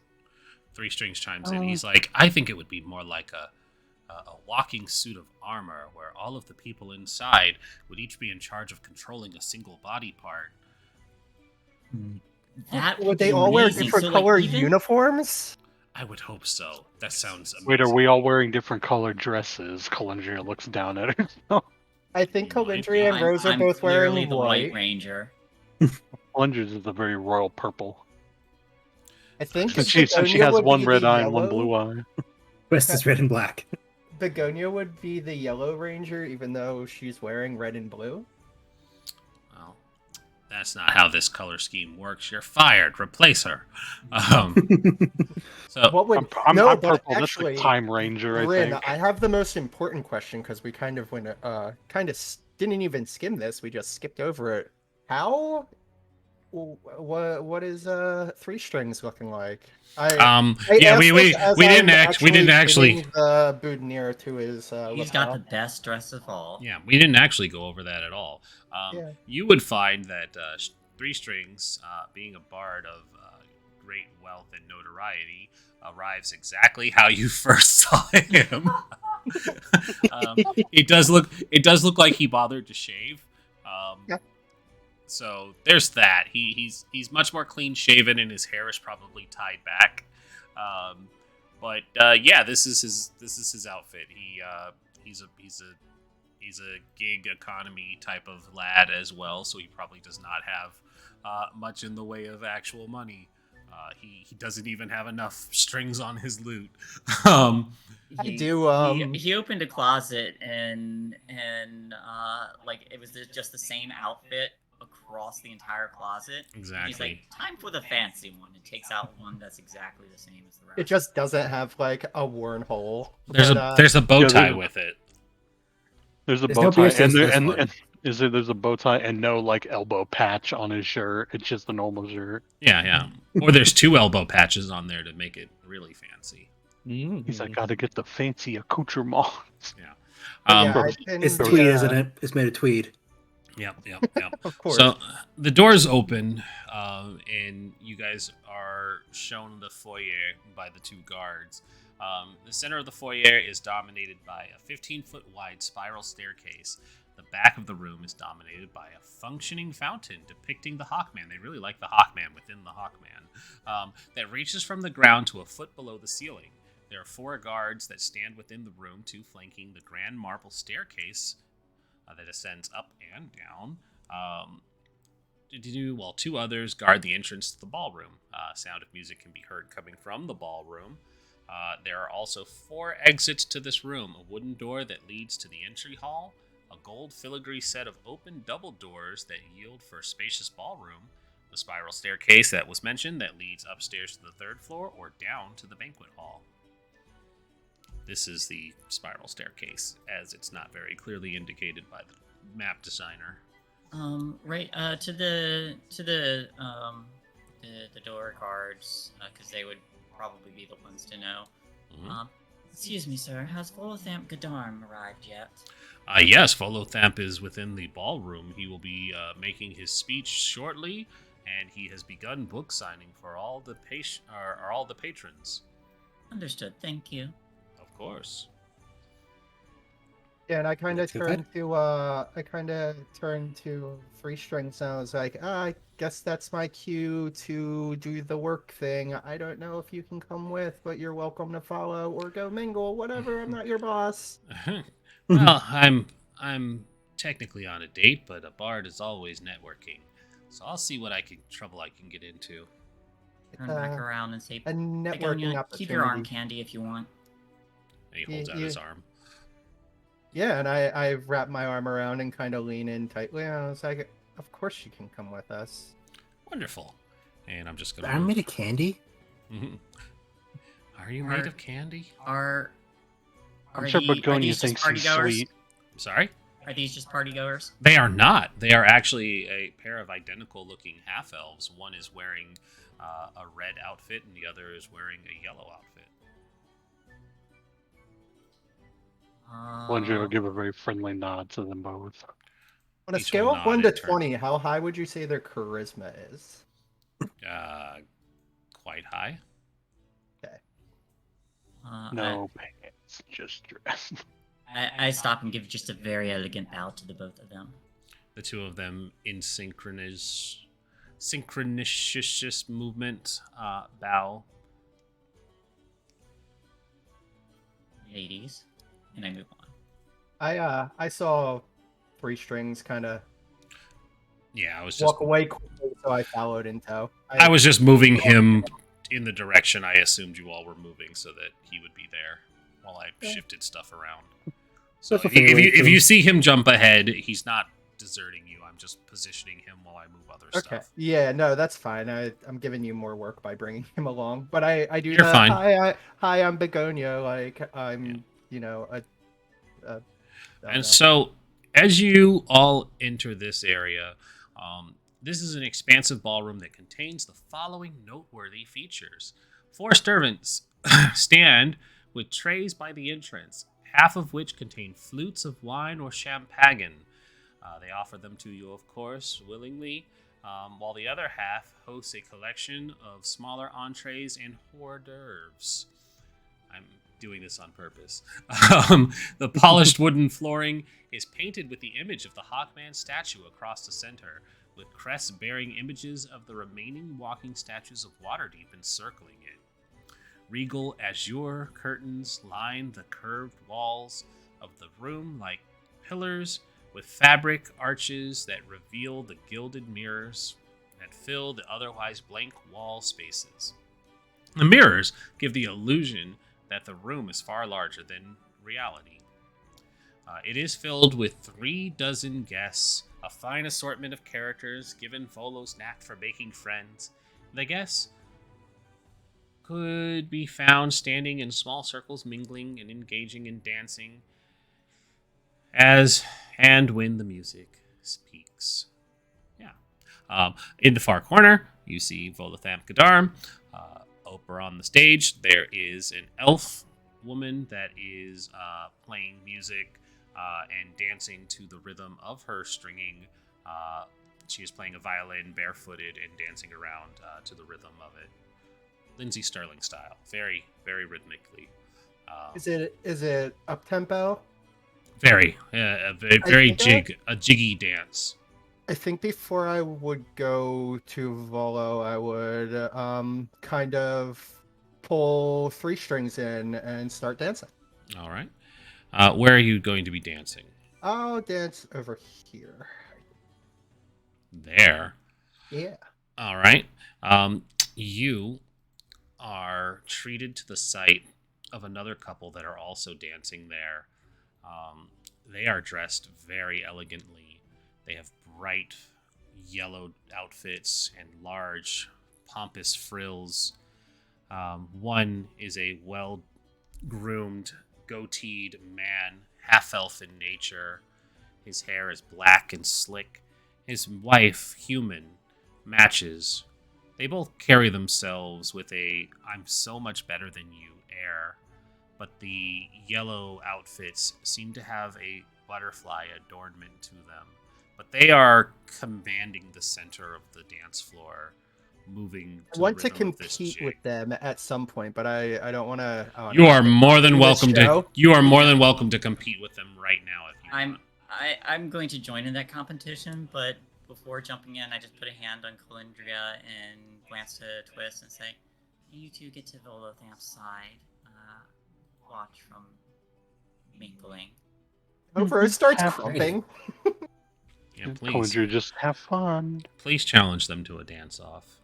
I was more going to start basic and kind of roll a perception and investigation just to get a feel of the vibes, do a vibe check. And then I was going to be, hey, 3 strings, you want to see if we can share these losers up? Okay. Go ahead. So I guess I'll start with the vibe check. Mm-hmm. Do you want me to do both perception and investigation, or just one or the other? Well, investigation is physically searching something, so please do not start physically accosting these people.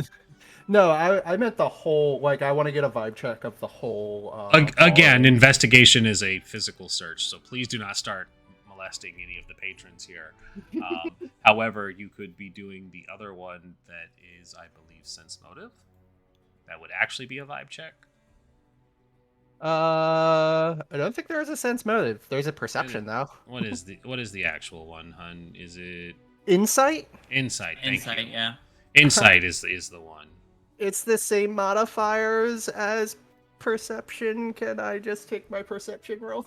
It's the Yeah. same If it's the No. same modifier, then it would be yes. That's fine. Okay.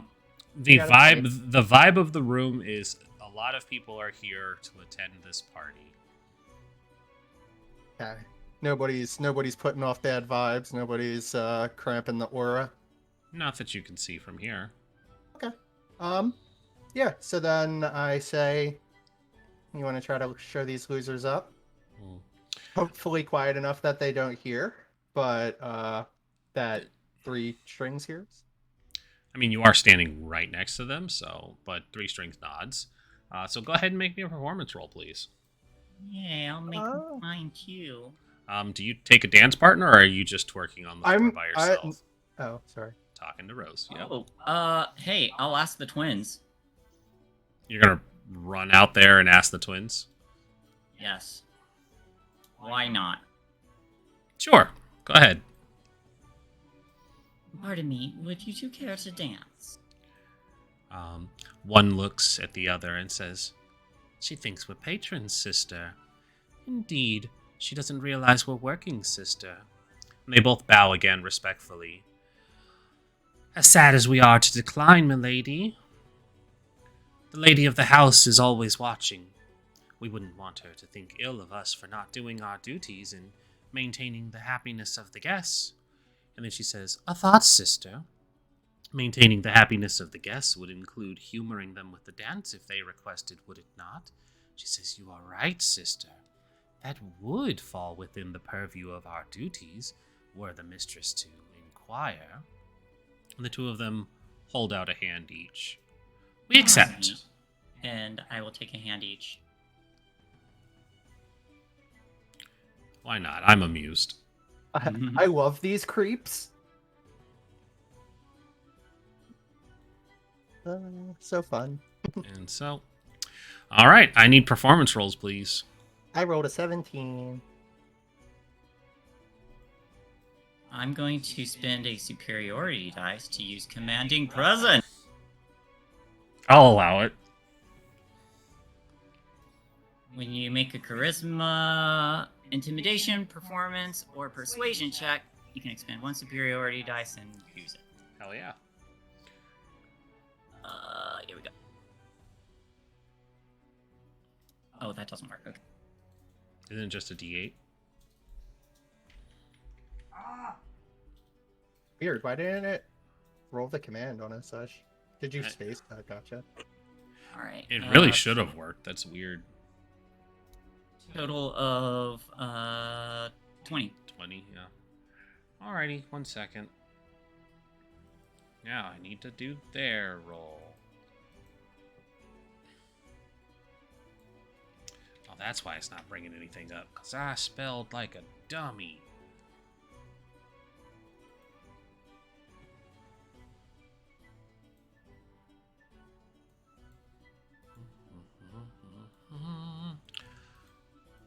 Haha, character stats. These guys are going to need to be updated.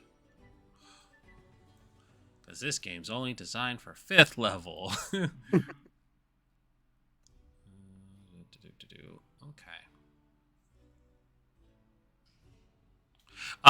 They notice that the two groups of you start dancing around them, and you're drawing attention away from them.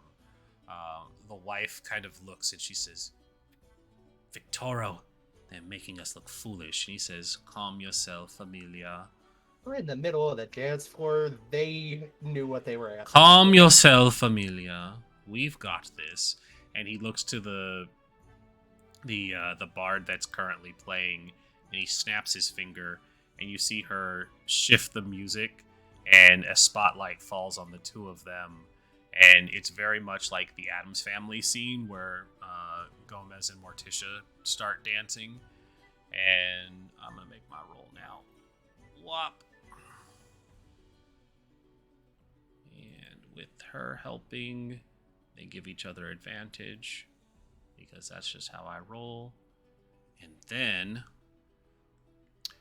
as the spotlight falls on the two of them, you guys feel your attention drawn away from your own dancing to kind of stop and watch them.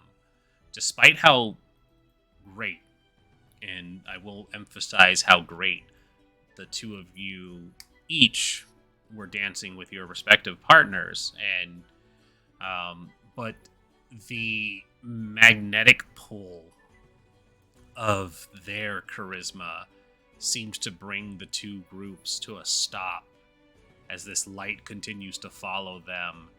And when the music stops, everybody just kind of pauses and realizes that they need to clap.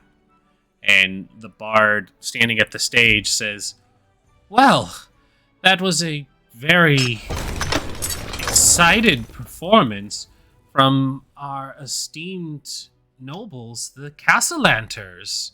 And there's a couple of claps and cheers as Victoro and Amelia both bow for a moment and then kind of give a sneering glance at Begonia. There's Victoro. Did you mean to roll a D100? I did. Okay. I give a very respectful bow, and I say that was a lovely performance. I did mean to roll a D100, hun. You are correct. Also, hi, Stefan. Everyone gets down to the machismo tango. Yes. Yeah. So the bard says the next song is the machismo twist or tango, and so she starts playing this tango beat. I think it's masochism. It is masochism. I liked machismo better, but masochism tango. Yeah, the masochism tango starts. Hi, Stefan. Welcome. Everybody kind of falls in line to dancing. One thing I wanted to point out that I didn't get to because we had this dance off is there are 4 construct-like statues that are standing at each end of the ballroom floor, and what you end up seeing as time kind of sexy vision.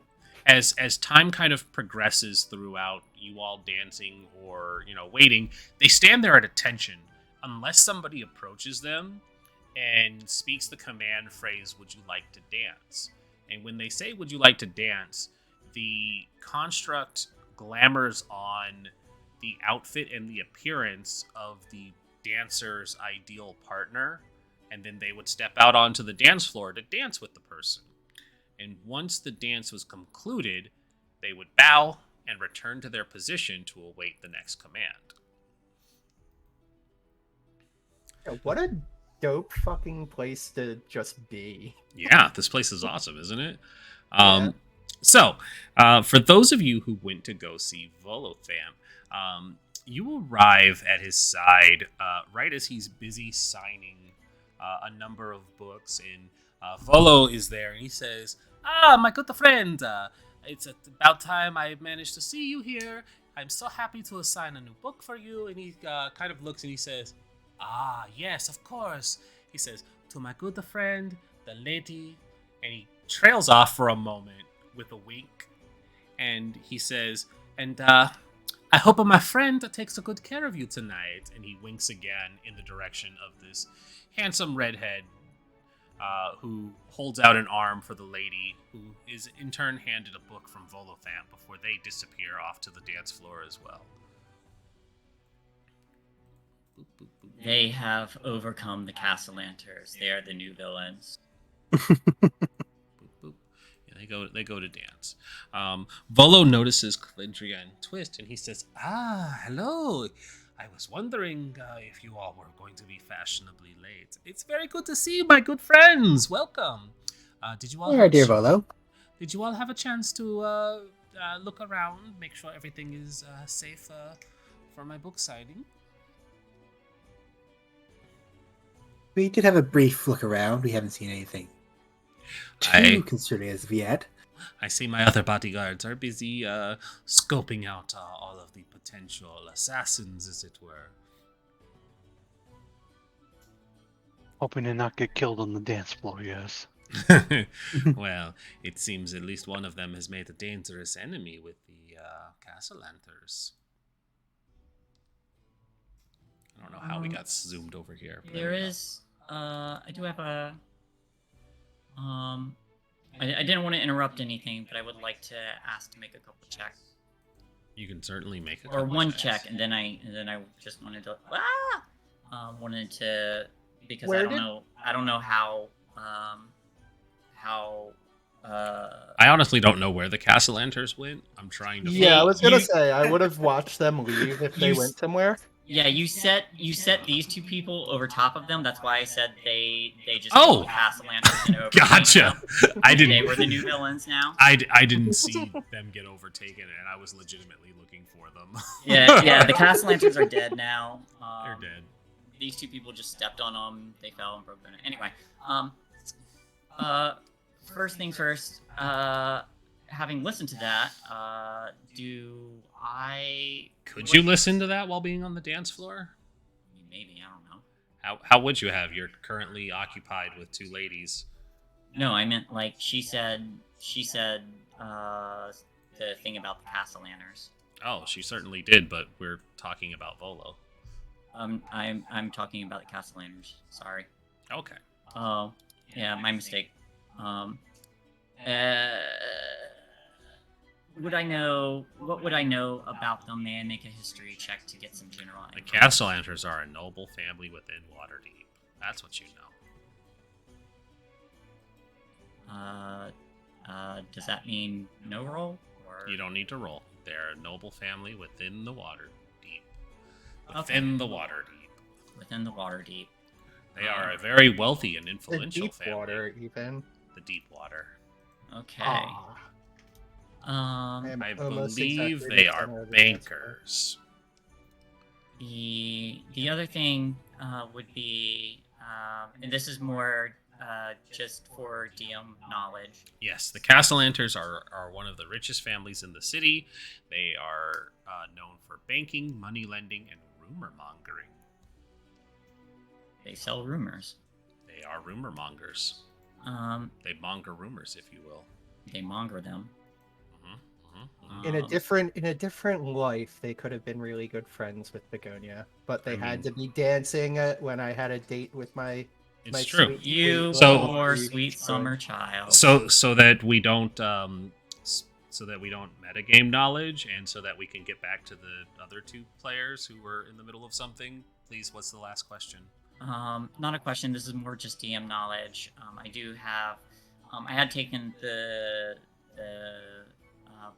blind fighting style, Okay.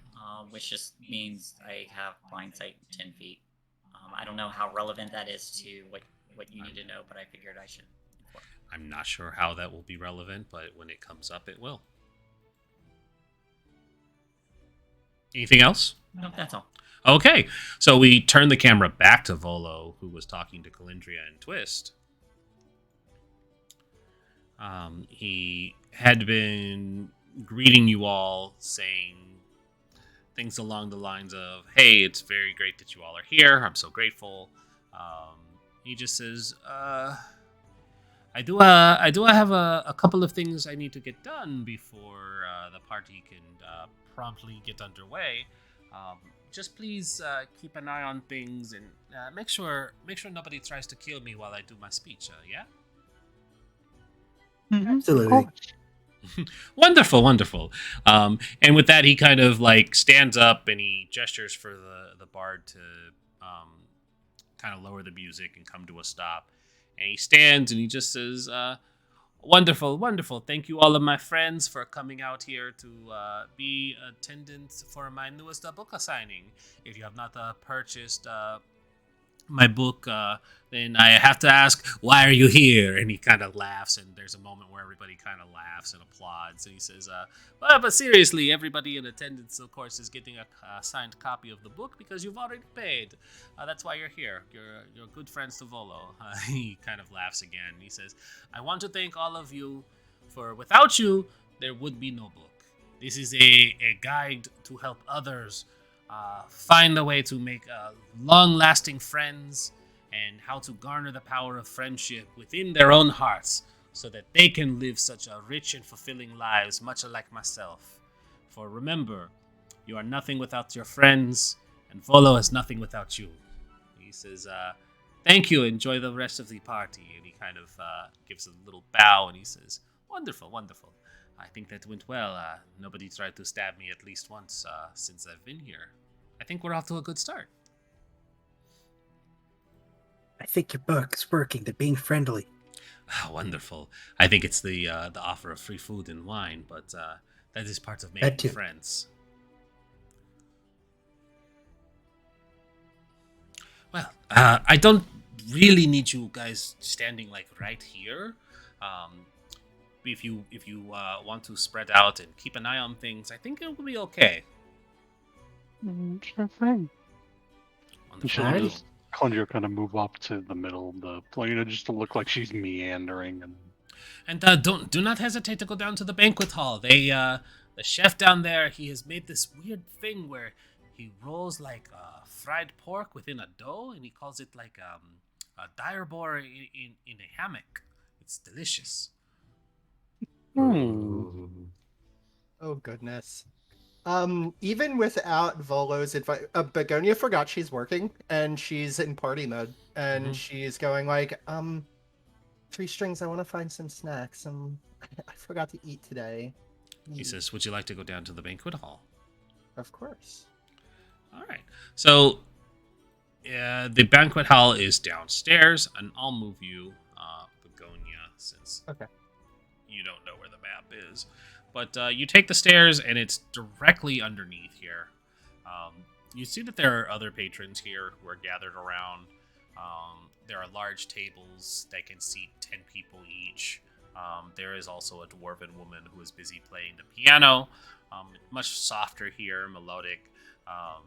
There's no exits that are visible, but there are 2 doors where you see waitstaff coming and going between them, and the sound of cooking coming from Are there behind the any doors. portcullises or windows? Not in here.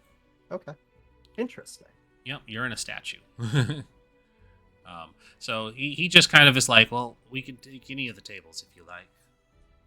Also, I just have a random dwarf not It just on a occurred table. to me. Sorry. There must be like some kind of ventilation from that kitchen leading up to the statue's head, and there's smoke coming out of its ears or something. Absolutely. Or coming out of its butt. That's even worse. Just blasting Oh, the God. lower city. Yeah. I actually leave the decision to Three Strings. I'm like, would you like to sit at a communal table and get to know some of these patrons, or would you like to sit alone by the piano, maybe? I'm honestly quite fine with anything if you don't mind. Whatever you feel like. For those who are still at the ballroom, over time people do kind of disperse and move about. So if you see people wandering, that's why. Everything's happening in real time. Volo is signing books. What's the keyboard, kitty? Meow. I guess. Why don't we go see what's at the hors d'oeuvres table and decide after we walk past the patrons and see if any seem like a friendly sort?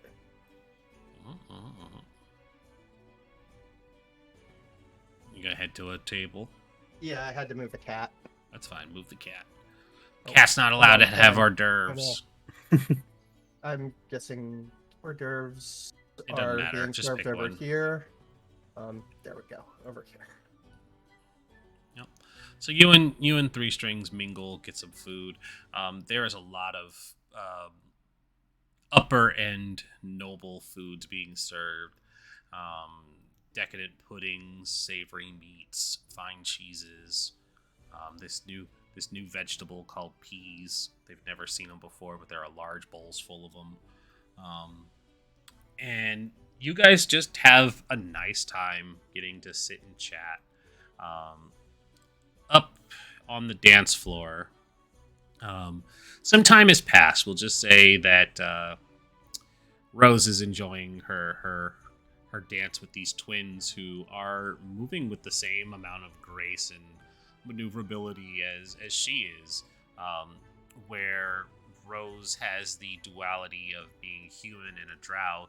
These two have the duality of being human and sun elves. Their skin is a nice copper, their hair is a flaxen gold, and the two of them move with an unearthly grace that twins seem to possess. And over time, Volo finishes signing the books, and he says, wonderful, wonderful. I'm going to go get some fresh air, if you don't mind. You all can stay and mingle. It should be okay. Nobody has tried to attack me yet. I should be fine. Yeah, I can still come with you. Are you sure? It's quite boring up there. I'm sure. Sure. Zoom. Plus, it's kind of boring down here. Let's be honest. Not for Rose there. Well, of course not. But it's never boring for Rose. Let's see, have 2 dates. She didn't So come with 2 Rose dates, but she got 2 Rose dates. makes her own fun. fine. Gee, Billy, you got 2 dates? Gosh, that's so swell, Billy. Where is he supposed to go? Hold on, I gotta find where this balcony is. I do offer my name and inquire for theirs. They say, end up "Wow." telling. They tell you their names are. Their names are Tilfine Summerlin and her sister Arulkin Summerlin. Arulkin and Tilfine. Would you post those, please? Oh, you're not gonna try and guess? I Arulkin Summerlin never mind. and Tilfine Summerlin. Not even trying to play the game anymore. I need to find where this balcony is supposed to be because I don't think there was one on the map.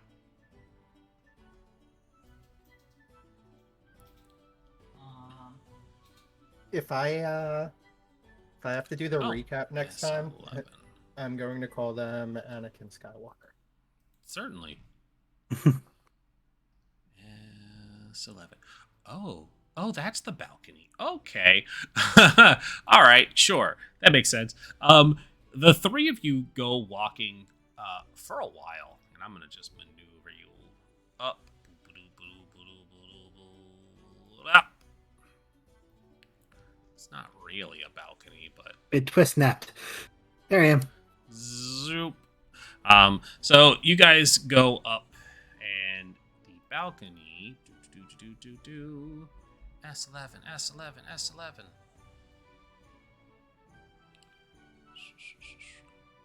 I love when these things are not spaced out appropriately for descriptions being helpful.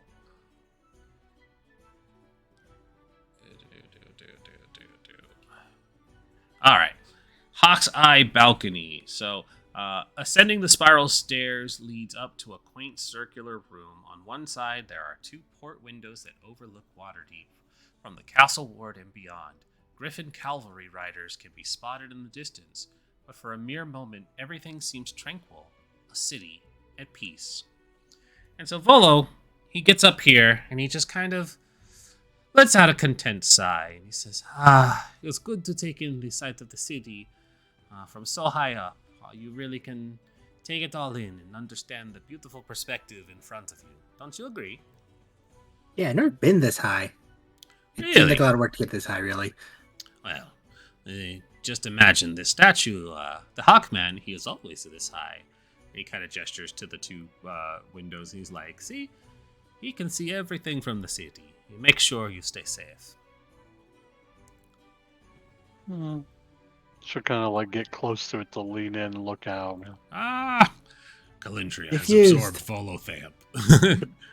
Yeah. He just kind of coincidentally goes to the same window, and he just says, yes, the city is so beautiful. Volo is very lucky to have 2 beautiful women up here with him as well. And whatever that thing that is flying beside you is, little puppy dog baby thing. He's called Pip. A puppy monkey baby. No. No! Now it's going to be in your head. It cannot be undone. Ren, The you owe sheer me for terror that. in Shay's voice, I don't know or understand that. Don't ever look it up. Ever. I'll just make my space on the couch for later. Yeah, okay.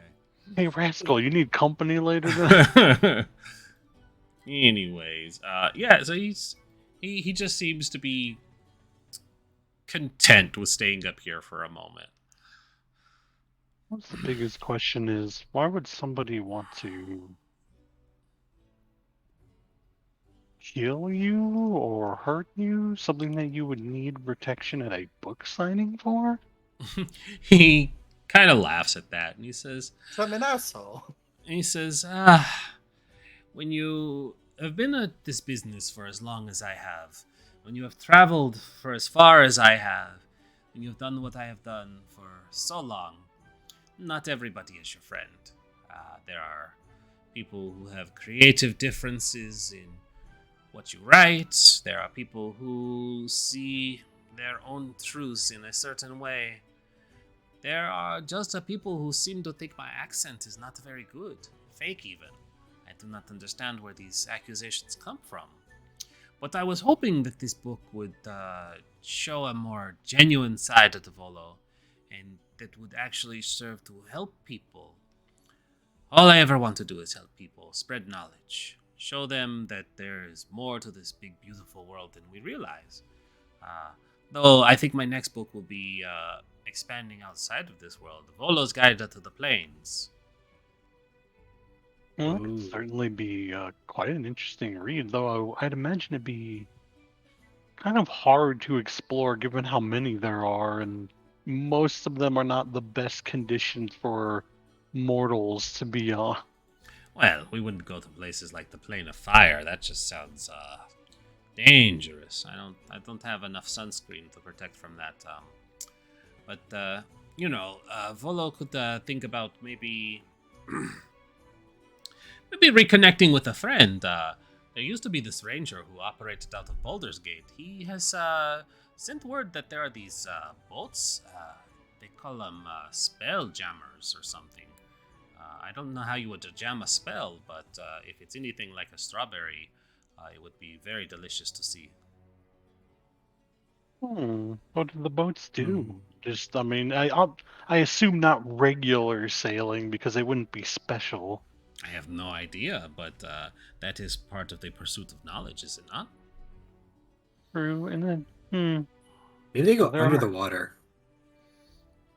Well, that'd be interesting. you don't really go under the water in plains, but unless it's the plane of water, where it's mostly water. It's like 94% water, I believe. I can imagine the experiences they could get from just gleaning them off of denizens. though it's hard to figure out if every denizen is the nice person or not. Hmm. You know, at the elemental plane of air, elemental plane of earth, there is no air. It's all dirt all the time. So you'd have to figure out how to breathe too. I think moving would be also difficult as well. Think what? Moving, because if there's just all dirt, then you can't move, like you can with the air. Oh yes, but if you ended up in quicksand, it might be a little easier. Because you know, it's all dirt, not just little dirts. Well, what sorts of things are in this new book that you have? Maybe you're right. Maybe some people have gotten the wrong impression, or maybe this will soften it. One could hope. I am hoping this book will be more informative. And he does take the time to explain to you what's in the book, because you guys are going to get a copy of the book when it's done.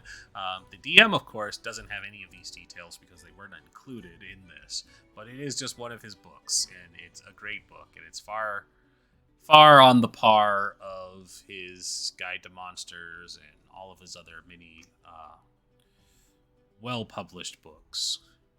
But he says, I probably could show you better if I had one of the books here. Twist, could you go get one? Maybe it might help. Okay, just off your table. Yeah, just off the table. It should be fine. Soup. Zip zop zoobadop. And so Twist disappears down the stairs to go get this book. What's everybody else doing? Zip zop zoobadop. I would have been like during the like slower, more casual dances and everything. I might have inquired as to what these two do, who are the notables at this party. You know, just casually trying to get information, but trying to be friendly at the same time. Begonia is drinking cordials and liqueurs, and I don't know, probably trying to make out with Three Strike. Make a persuasion roll, or just a flat charisma roll. You don't even need to do persuasion. Okay, hold on, character sheet. Or maybe, you know what? Just We're do doing 3 persuasion. screens. Just do persuasion. Just try and make out with this guy. It's fine. That's fine.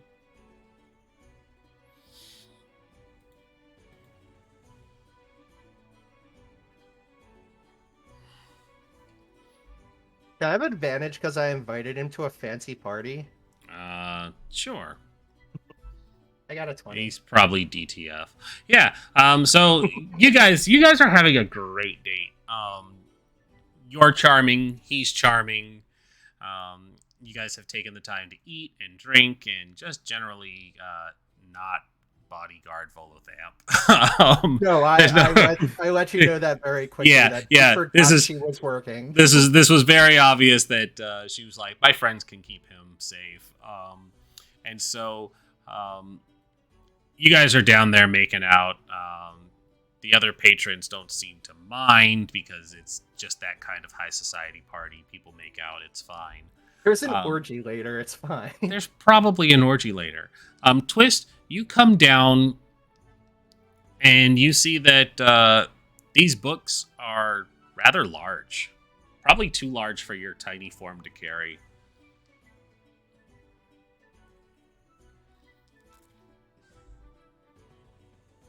Volothamp, what a rascal. I mean, they're big books. He wrote a lot about how to make friends.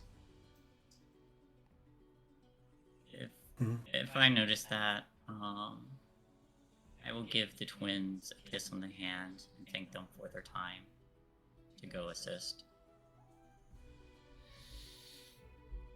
And they're like, are you sure you want to leave so soon? We could continue to keep you company. I would adore company. I think my friend needs a little help, though. Little help. Sorry. That got me. I don't know why, but it got me. Because she's little. Yep. And How about this? I'll be but a moment. they walk with you, and Twist, when you go to pick this book up, another one of the patrons walks forward.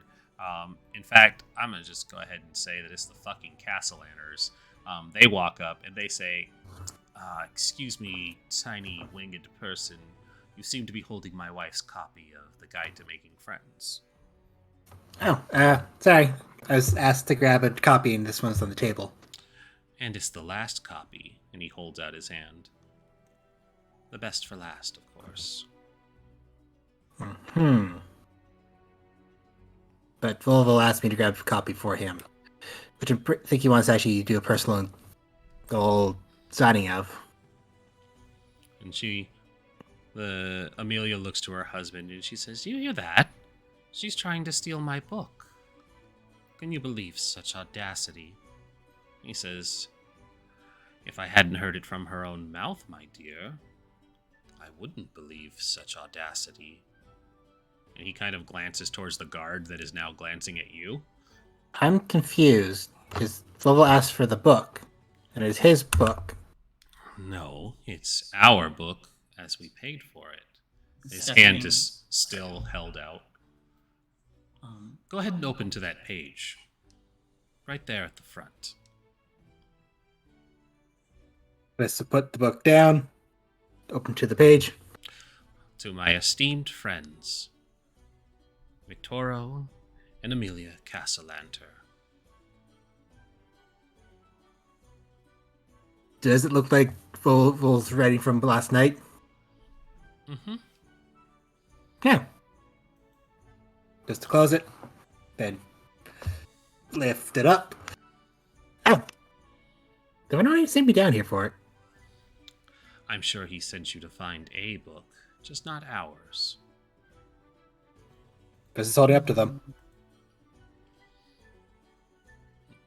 And he takes the book and hands it to his wife, and he says, "Wonderful. Pray we don't cross paths again." The two of them walk away. Be careful on your way.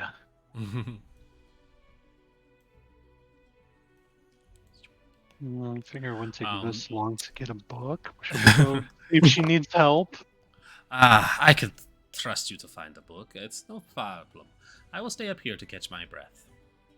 Are you sure? I mean, I know the view's nice, but... Don't worry. There were guards down there on the staircase. Nobody's going to come up here. Okay. I'll be back.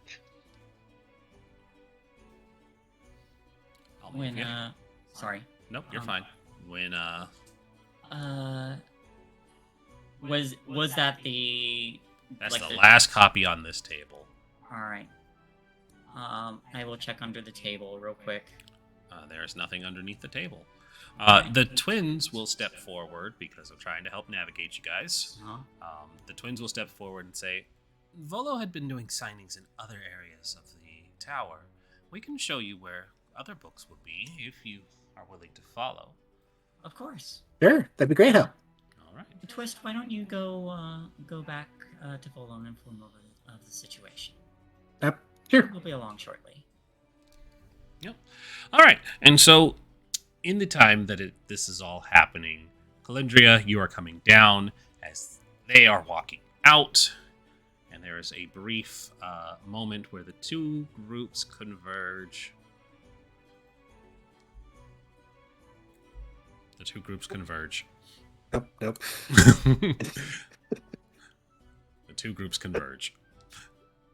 We're converging into each other. No. Just stare at it. We will become one! I positioned you guys perfectly so you didn't have to overlap on top of each other. It's amazing that this... Honestly, I just read into Calendria. Oh, no, I did that on purpose. Yeah. They morph together and become a Cronenberg monster With and then twist. devour the They sky. become Cronenberg Calendria. It's fine. Rose of Twist Lendria. Yeah. I give a look to... There's just that look of that someone who has led a command before, just be like, someone should be on Volo at all times. Oh, I know. He said it wouldn't take long. I assumed there'd be a book close by. Might have been a little too big for Twist. Ensure that our client has someone with him at all time, please. All right. Well, you guys find it. I guess I'll go back. One of you. It does not matter who. Hmm. Just as long as there's someone who can catch us. Well, which you probably moved the fastest. I can go look around here. Sure. Now try to be all sneaky about it too. Okay. Alrighty. So the twins start to lead you up, and they end up taking you. Well, you all travel up. So you go up one set of stairs. To the next room. So I have a question, Rin. They have an answer. Would Three Strings ever at any point say, "Hey, weren't you supposed to be working?" Nah. Okay. No, very unlikely. Okay. So you guys get up here. Who is continuing up? Twist will continue up. Twist was continuing up. So you guys break off, and when you break off to get here, they're like, the smoke parlor would be a place where they would have kept more of the books. And they start to lead you that way. Twist, you continue up to the next floor. And as you're coming up the stairs, Twist, you see that there is a man coming down the stairs. He has an eye patch over his right eye. He has a wide-brimmed purple hat with a wonderful feather. And he crosses paths with you, gives a flourishing bow, and says, "Pardon, milady," and continues down the stairs. Sorry. Take that. You continue up. And Can you open the token of that person? I just want to see what they look like. certainly can. I won't use it for meta gaming stuff. I want to see it. Nor should Rather dapper gentleman. Ooh. And so the two of you cross paths. He bows and continues. You continue up another set of stairs, and when you get to about here, I'll pause so that I can have sequence of events happening all at once. On the third floor, I believe we are. Y'all step into the smoke parlor, and you end up seeing that there are a couple of people in this room as well. You enter, because I have to move sequence of events all at once when party splits. Wrong layer. There we go. You guys step in, and you end up seeing that there are a couple of people here in this smoke parlor. There is a handsome-looking elf who is sitting by the bar all by himself. He is nursing a scotch on the rocks. There is a tiefling woman who is being flirted with by a woman who has fey-like features. Her skin looks like skin that is flecked with parts that are bark. Her hair looks like fresh strewn grass with flowers growing out of it. And then there's just another gentleman over in the corner who is enjoying a nice bit of pipe weed. And so, as all of these people are there, they're like, yes, here, a nice stack of books. What of these should suffice for Volo, don't you think? Wonderful. And then, right as your hands make contact with the book, and as Pip and Twist continue further to where Volo would be, there is instead a sudden rumbling and shaking that rocks the entire tower. And those of you who would be privy to the view of windows, which is not many of you because there are no windows in most of this structure, you would find that there is a moment of dislocation, and everybody needs to make me a quick dexterity saving throw, as the feeling of no longer being where you were has been replaced with being where you are now. Calendria maintains her composure. Rose I'm maintains fly. her Do I need to do composure. that? No, I don't think so. You're flying. If I fail, can I be caught by 3 strings? Nah. If you fail, what will happen will happen. You do fail, however. And so you tumble out of the table, unfortunately, because you had been lip locked, and then the sudden shunting had sent you topsy turvy. A number of people have fallen over or gasped in panic as the movements have shifted everybody around from where they had been to where they are now. And Twist, you reach the top of the staircase now, and when you arrive in time to see that Volothap, Gadarm, hero of the people, friend to all, is dead. Thank God. Well, shit. Yeah. Hero of the people, friend to all. He is dead. Well, we're not getting that signed copy now. So Come on, it's probably worth more now that he's dead. You guys are great. You guys are great friends. Twist will turn to the stairs. I need help up here. Just yell that down. Hey, Twist, you're by windows. You want to take a quick peek outside real quick? Sure. Yeah, you don't need to make a perception check, because you had taken the time to look out the windows beforehand, and you remembered seeing the beautiful cityscape that was Waterdeep.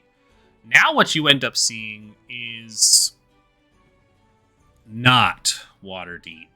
Instead, the Hawk Tower seems to be floating in a sea of silvery sheen and etherealness.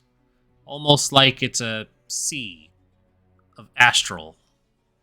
And, yeah, you don't think you're in Waterdeep anymore.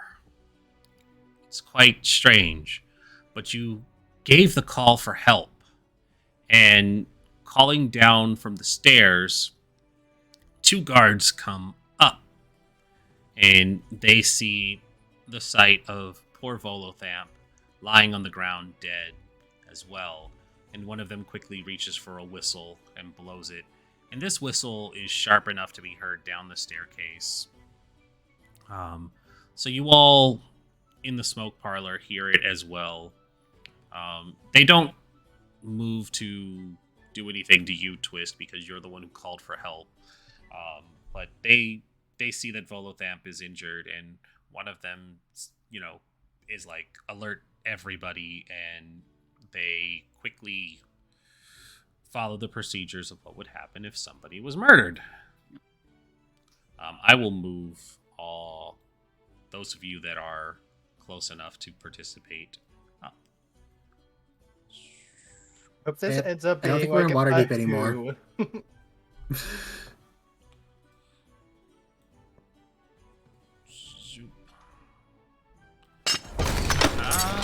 That's so loud. Even more. Thank you, Stefan. Thank you, Stefan. We don't know. It's up to you. The guards will go, we don't know. It's up to you. Yeah. The guards, basically, once you all arrive, are very much just like, we're just here to keep rich nobles from having sex on the tables or stealing stuff. Murder is outside of our wheelhouse. So we'll make sure nobody tries to leave. And one of them looks to the window and nudges the other guard and is like, oh, right, nobody's leaving. Okay, we'll try and make sure nobody panics, and you guys need to figure out what happened here. And so they quickly leave to not deal with this. Who killed Yeah, Volocamp? The board game. There's the briefest look of disappointment towards towards her companions, towards Twist Where the and fuck is Calendria, Begonia? and Begonia can feel that look of disappointment all the way. Cody twins. immediately, one hand on the hip, looks back. Oh, I'm sorry, was somebody not occupied with twins? The twins are like, "Oh, we have to go inform the lady that this incident has happened," and each of them course you do. Convenient. leans over and kisses an opposite cheek of Rose's before disappearing as well. Someone had to Oh my pass god, they information. just jumped right out of the tower. No, come back. They're like, "Ah, "Oh, shit, Frost! I just realized I could have named them after the two jesters from Shadowbringers. Yep. That would have been great." Nah. So I think when Ye old the big shake junglers. happened, that actually kind of made Begonia's head click. Like, oh shit, I'm supposed to be doing a job, and that didn't sound good. God, I would hope so. Thank goodness. Oh, Begonia's dead. You put an X on her. Oh well, I guess new. No, I character. meant to put a snail on her because she got knocked prone. Well, I see an X on her, so I guess she's dead. No, there's no X. Oh, Next session. No X character anymore. reroll. oh, you Yeah. deleted her token line? I No, didn't no, delete you her just moved token. it. Chill. So you're up here. So Begonia eventually makes it up. It takes some time to figure out where you all were, but Yeah. hey, so Volo's dead. Could Twist investigate his body? Absolutely. I would hope so. I will assist. Mhm. Check to make sure he's not playing dead.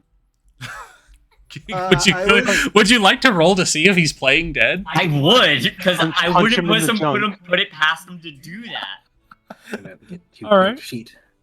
Punch him in the dick. I hear that's how you There we wake go. him up. Yeah. Make sure the rigor mortis hasn't set in, right? 21. Okay. So.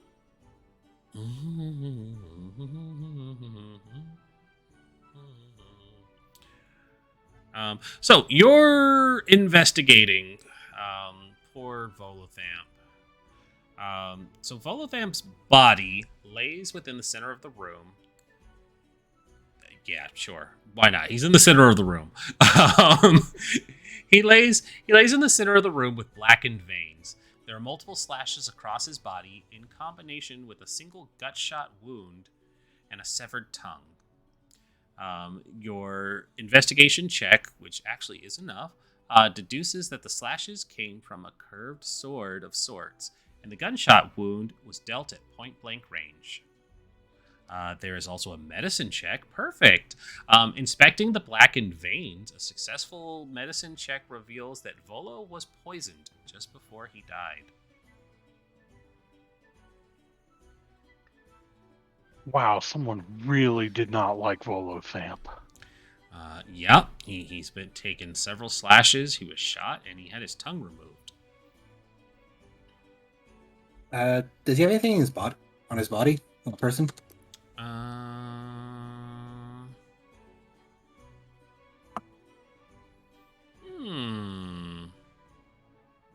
I can tell you what he doesn't have on his body. His tongue. No, it doesn't look like he had been robbed. He would have several, like, inconsequential effects in his pocket. You know, his wallet, used condom from 10 years ago, a couple of dragons. Not actual dragons. Dragons is what the gold coins are called, just to clarify. An actual dragon. But no, there's nothing that would lend itself pertinent evidence by looking through his pockets.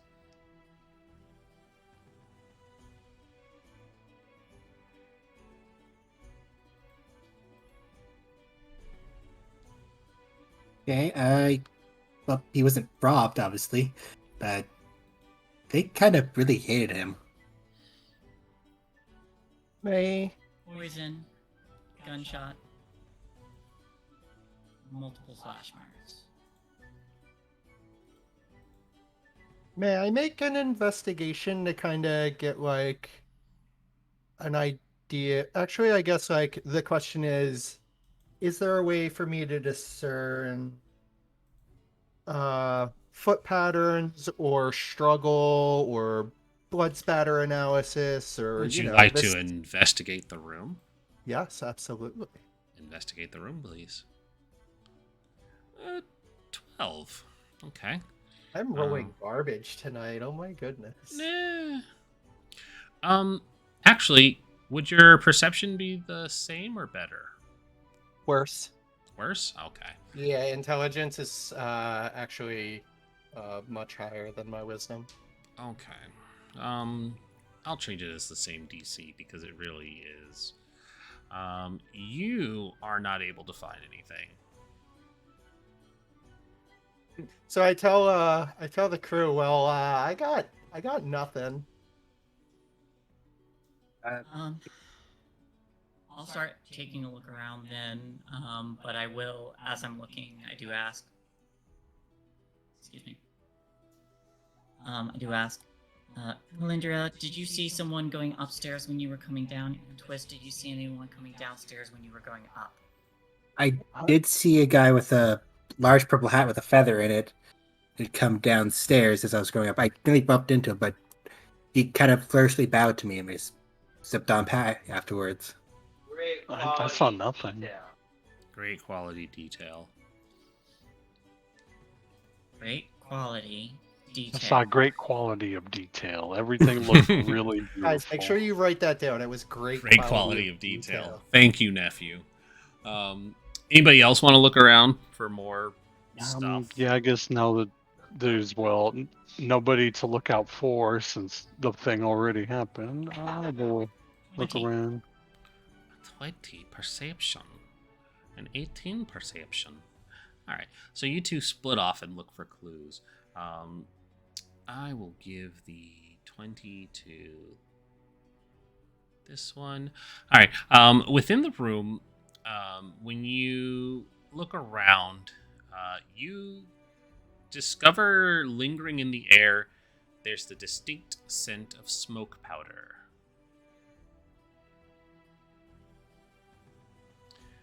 As for, so that would have been for Rose, there's a distinct scent of smoke powder still lingering within the balcony room. Calendria, when you look around, the walls of the room have specks of blood scattered across them. Upon closer inspection, you discover the remains of a bullet embedded within the wall. Found where a bullet hit. I don't know if this was what got him and just went through. Definitely passed through. He took a point-blank gut shot wound. Yeah, Wolfam's not a small guy. And Twist tried to remove the bullet carefully so not to damage it. There is an exit wound. There is an exit wound, yeah. It's a bullet wound is, and she's pointing the wall like here, so he was in the middle, so I put it up.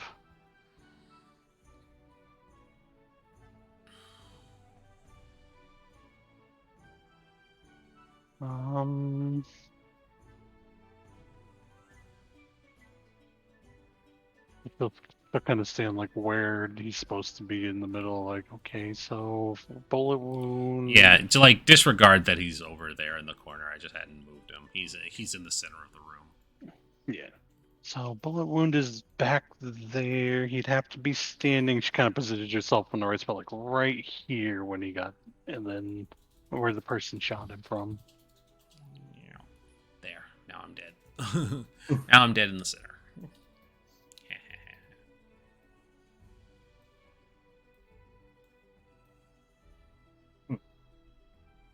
Anyone like really good with Are these knowledge windows? of Those are windows. You can see the astral sea out there.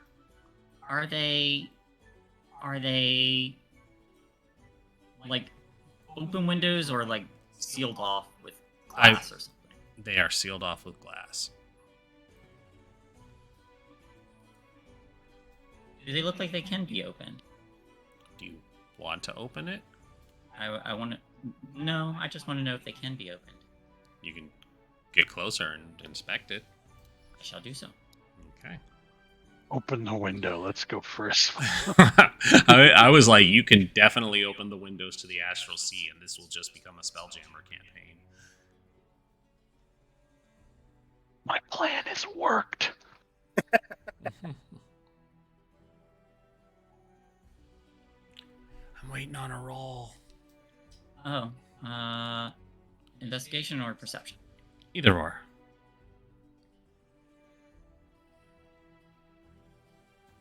Uh, 12.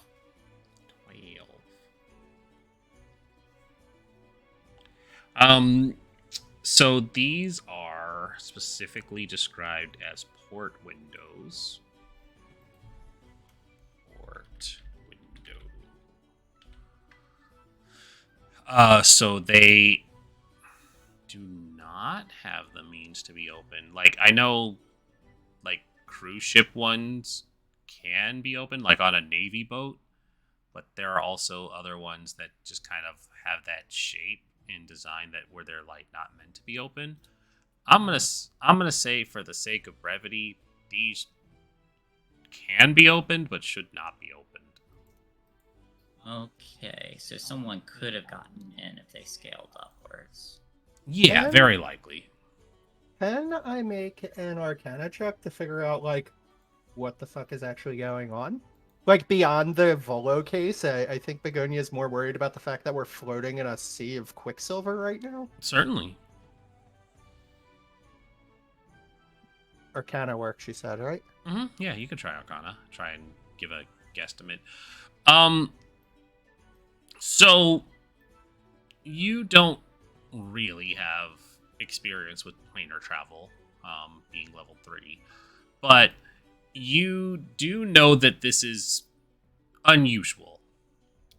Do I know it's not the material plane? You are very aware that this is not the material plane.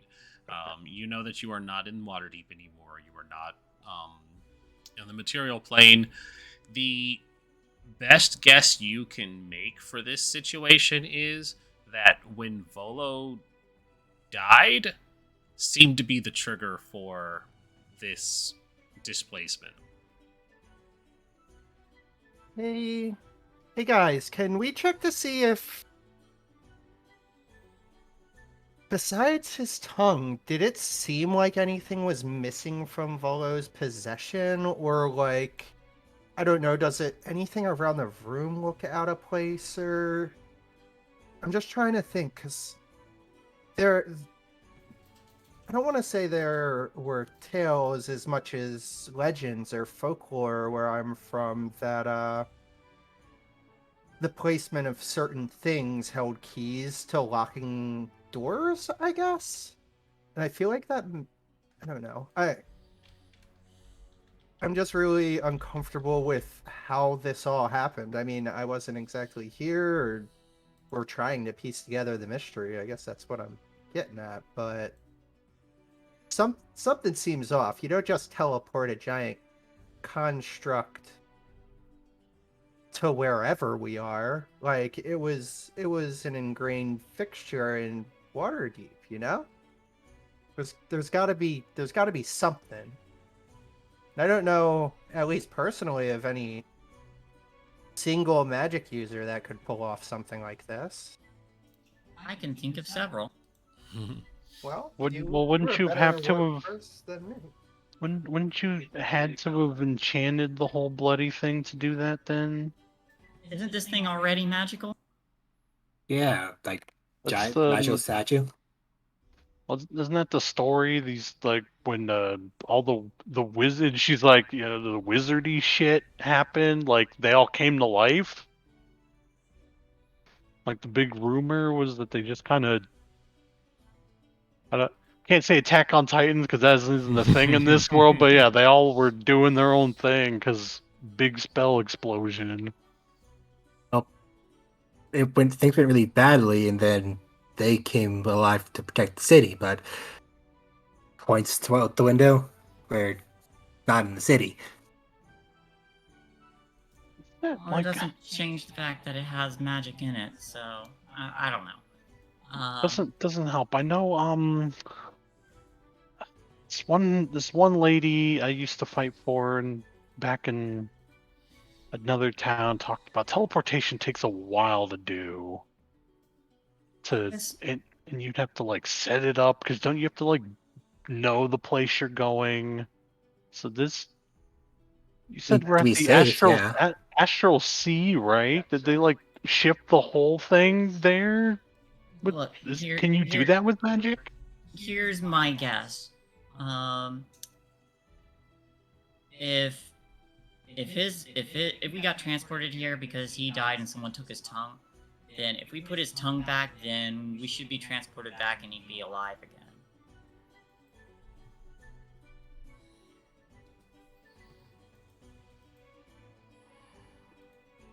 Explain It's that. worth a try. It's worth a try. Also, he would find the killer at that point in time. Mhm. Yeah, well, here's what we know. He was killed with curved blades that were poisoned, gunshot wound. There's the smell of smoke powder, which I assume is from the gun, and he's missing his tongue. The windows can be open, so potentially someone could have scaled those, and...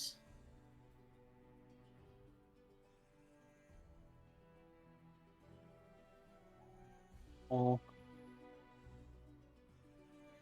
Hey, Effie, I don't know if you're hanging around, but if you got any input on what's going on here, that'd be cool. Who's that? Effie, my patron. She's like, I was too busy watching you lock lips with that handsome bard. I was working. You were working it all right. you know, it doesn't help that we don't know if Just it was eating one. popcorn waiting for it. We don't know if there was one or two or multiple attackers, because multiple slashes and a gunshot. You'd have to be careful with the poison blade. So let's just say at least two, because Twist, what did this person coming down the stairs look like? they had an eye patch, they had a big purple hat, and a feather in it, and Fred, what race were they? They appeared to be a drow. And they seemed like a drow.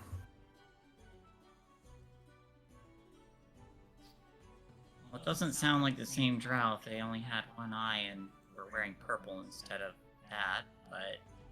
They weren't an asshole either, so... That is definitely different, then. That is definitely different. That sets him apart implicably. Look, He did murder, but he's not a dick. I have a question, Rin. Are Mhm. any of Volo's wounds currently bleeding? Probably all of them.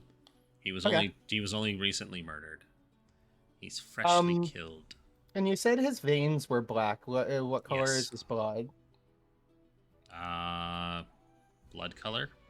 Okay. Probably with a little black too, because the poison got into his veins.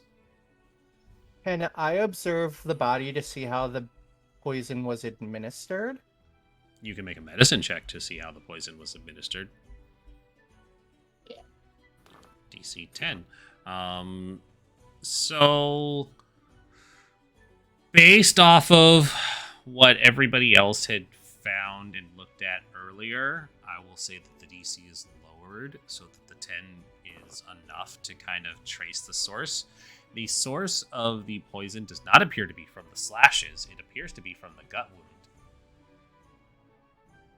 The gut wound, you said. Okay. Which was the bullet? Mm-hmm. Poisoned bullet. So I have a cartographer's toolkit, which That is would for making maps. I know, but it would likely have cotton in it. I would like to try to take some of the blood from the wound there and absorb it within the cotton or my linen or the whatever I'm using as paper, I guess. Absolutely. Please give me a cartographer tool roll. With what attribute? Whatever you feel is appropriate for extracting this blood. I feel like I'm being a smarty pants, so Okay. intelligence. Wonderful. Now give me a DC or a D100.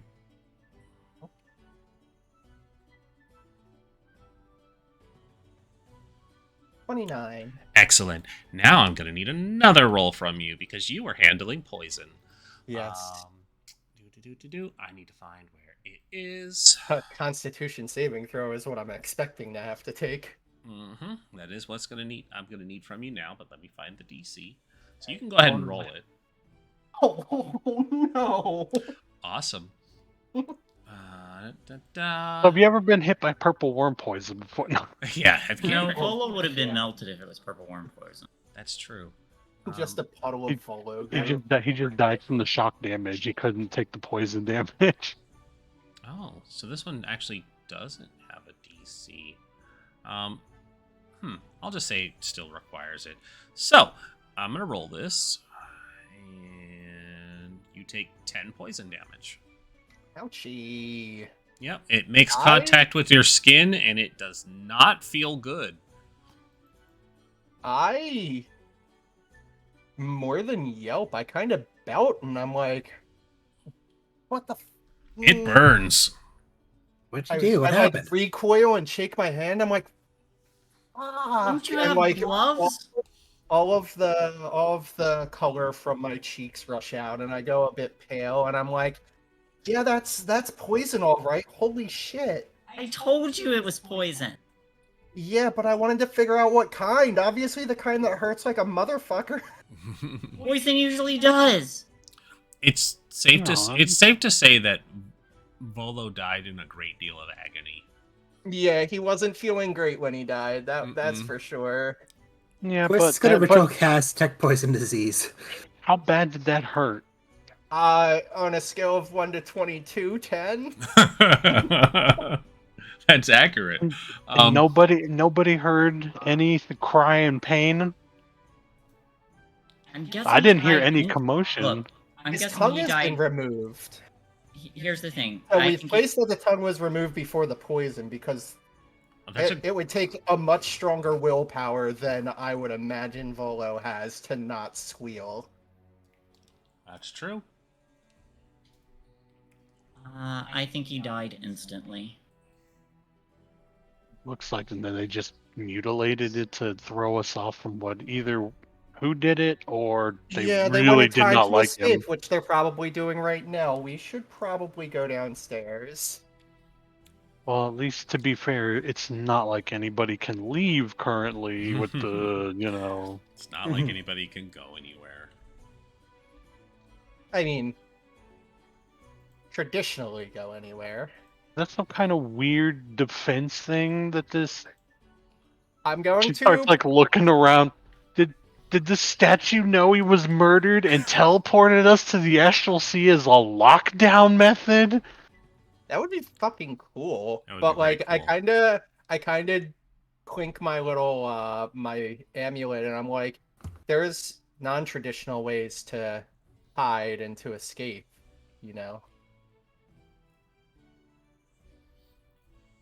You just need the right means. All right. So, important question, because I know Dougler said they needed to go to sleep as soon as this is over, which is in 5 minutes. Did you all want to stop and leave a cliffhanger, or keep going for a little, because I don't have to go to work, so I'm not in an immediate need to stop. But I know Dougler a cliffhanger is perfect, and it Yeah, lets we us could think about all kinds of things. think of all kinds of crazy shit. That's true. We have 2 weeks to stew on it too. It's gonna drive me bonkers. No, it's gonna drive me bonkers because I have to live with Shay, who's going to be trying to figure it out. It's gonna be a nice vacation of 1 billion questions. Rin's gonna come back, and it's just gonna be me sending 100 messages of the Always Sunny poster board with the lines everywhere. Okay, I think I figured it out. We come Elminster back, did it. We come back from vacation, and I just say, Volo killed himself. You solved the mystery. Just you know what, guys? The dragon heisted himself. It's right. over. Yeah. They did the dragon hoist, and it was good. And now we're Waterdeep in the Astral yeah, Sea. yeah. There you go. Ren, you set yourself up to ruin that vacation. I honestly, I'm gonna be honest. I didn't expect an hour of shopping, But I'm so sorry. it's fine. Y'all, Look, y'all, I'm y'all I doing can't character wait. development. I'm not actually bothered by it. I can't wait to hear the get some random message at like 2 in the morning as I'm trying to go to sleep for my little home test sleep study. All hooked up to 47 machines, and I just get a message from Rin. So we're laying in bed trying to sleep, and she's asked me 40 questions now. Listen, I can tell you with great confidence that it will be the last thing she's worried about once our vacation actually gets started. So it's fine. I'm I was expecting confident. this to be Who, but in Waterdeep, but I think that may be ruled out. It's Rose, we all know it. It was Damn Rose. Rose. No, it was 3-string the whole time. You, God damn you it. invited the murderer. I was making out with the dwarf next to him the whole time. I just never opened my eyes. You were Yeah. so drunk you didn't realize. Yeah. He wasn't gonna Wow, say you no. grew facial hair so fast, 3 strings. I know There he you shaved go. and everything for the I'm sure alibi. you can pluck 3 of my string. 3 strings Dang. playing us all like fiddles. I played this like a damn fiddle.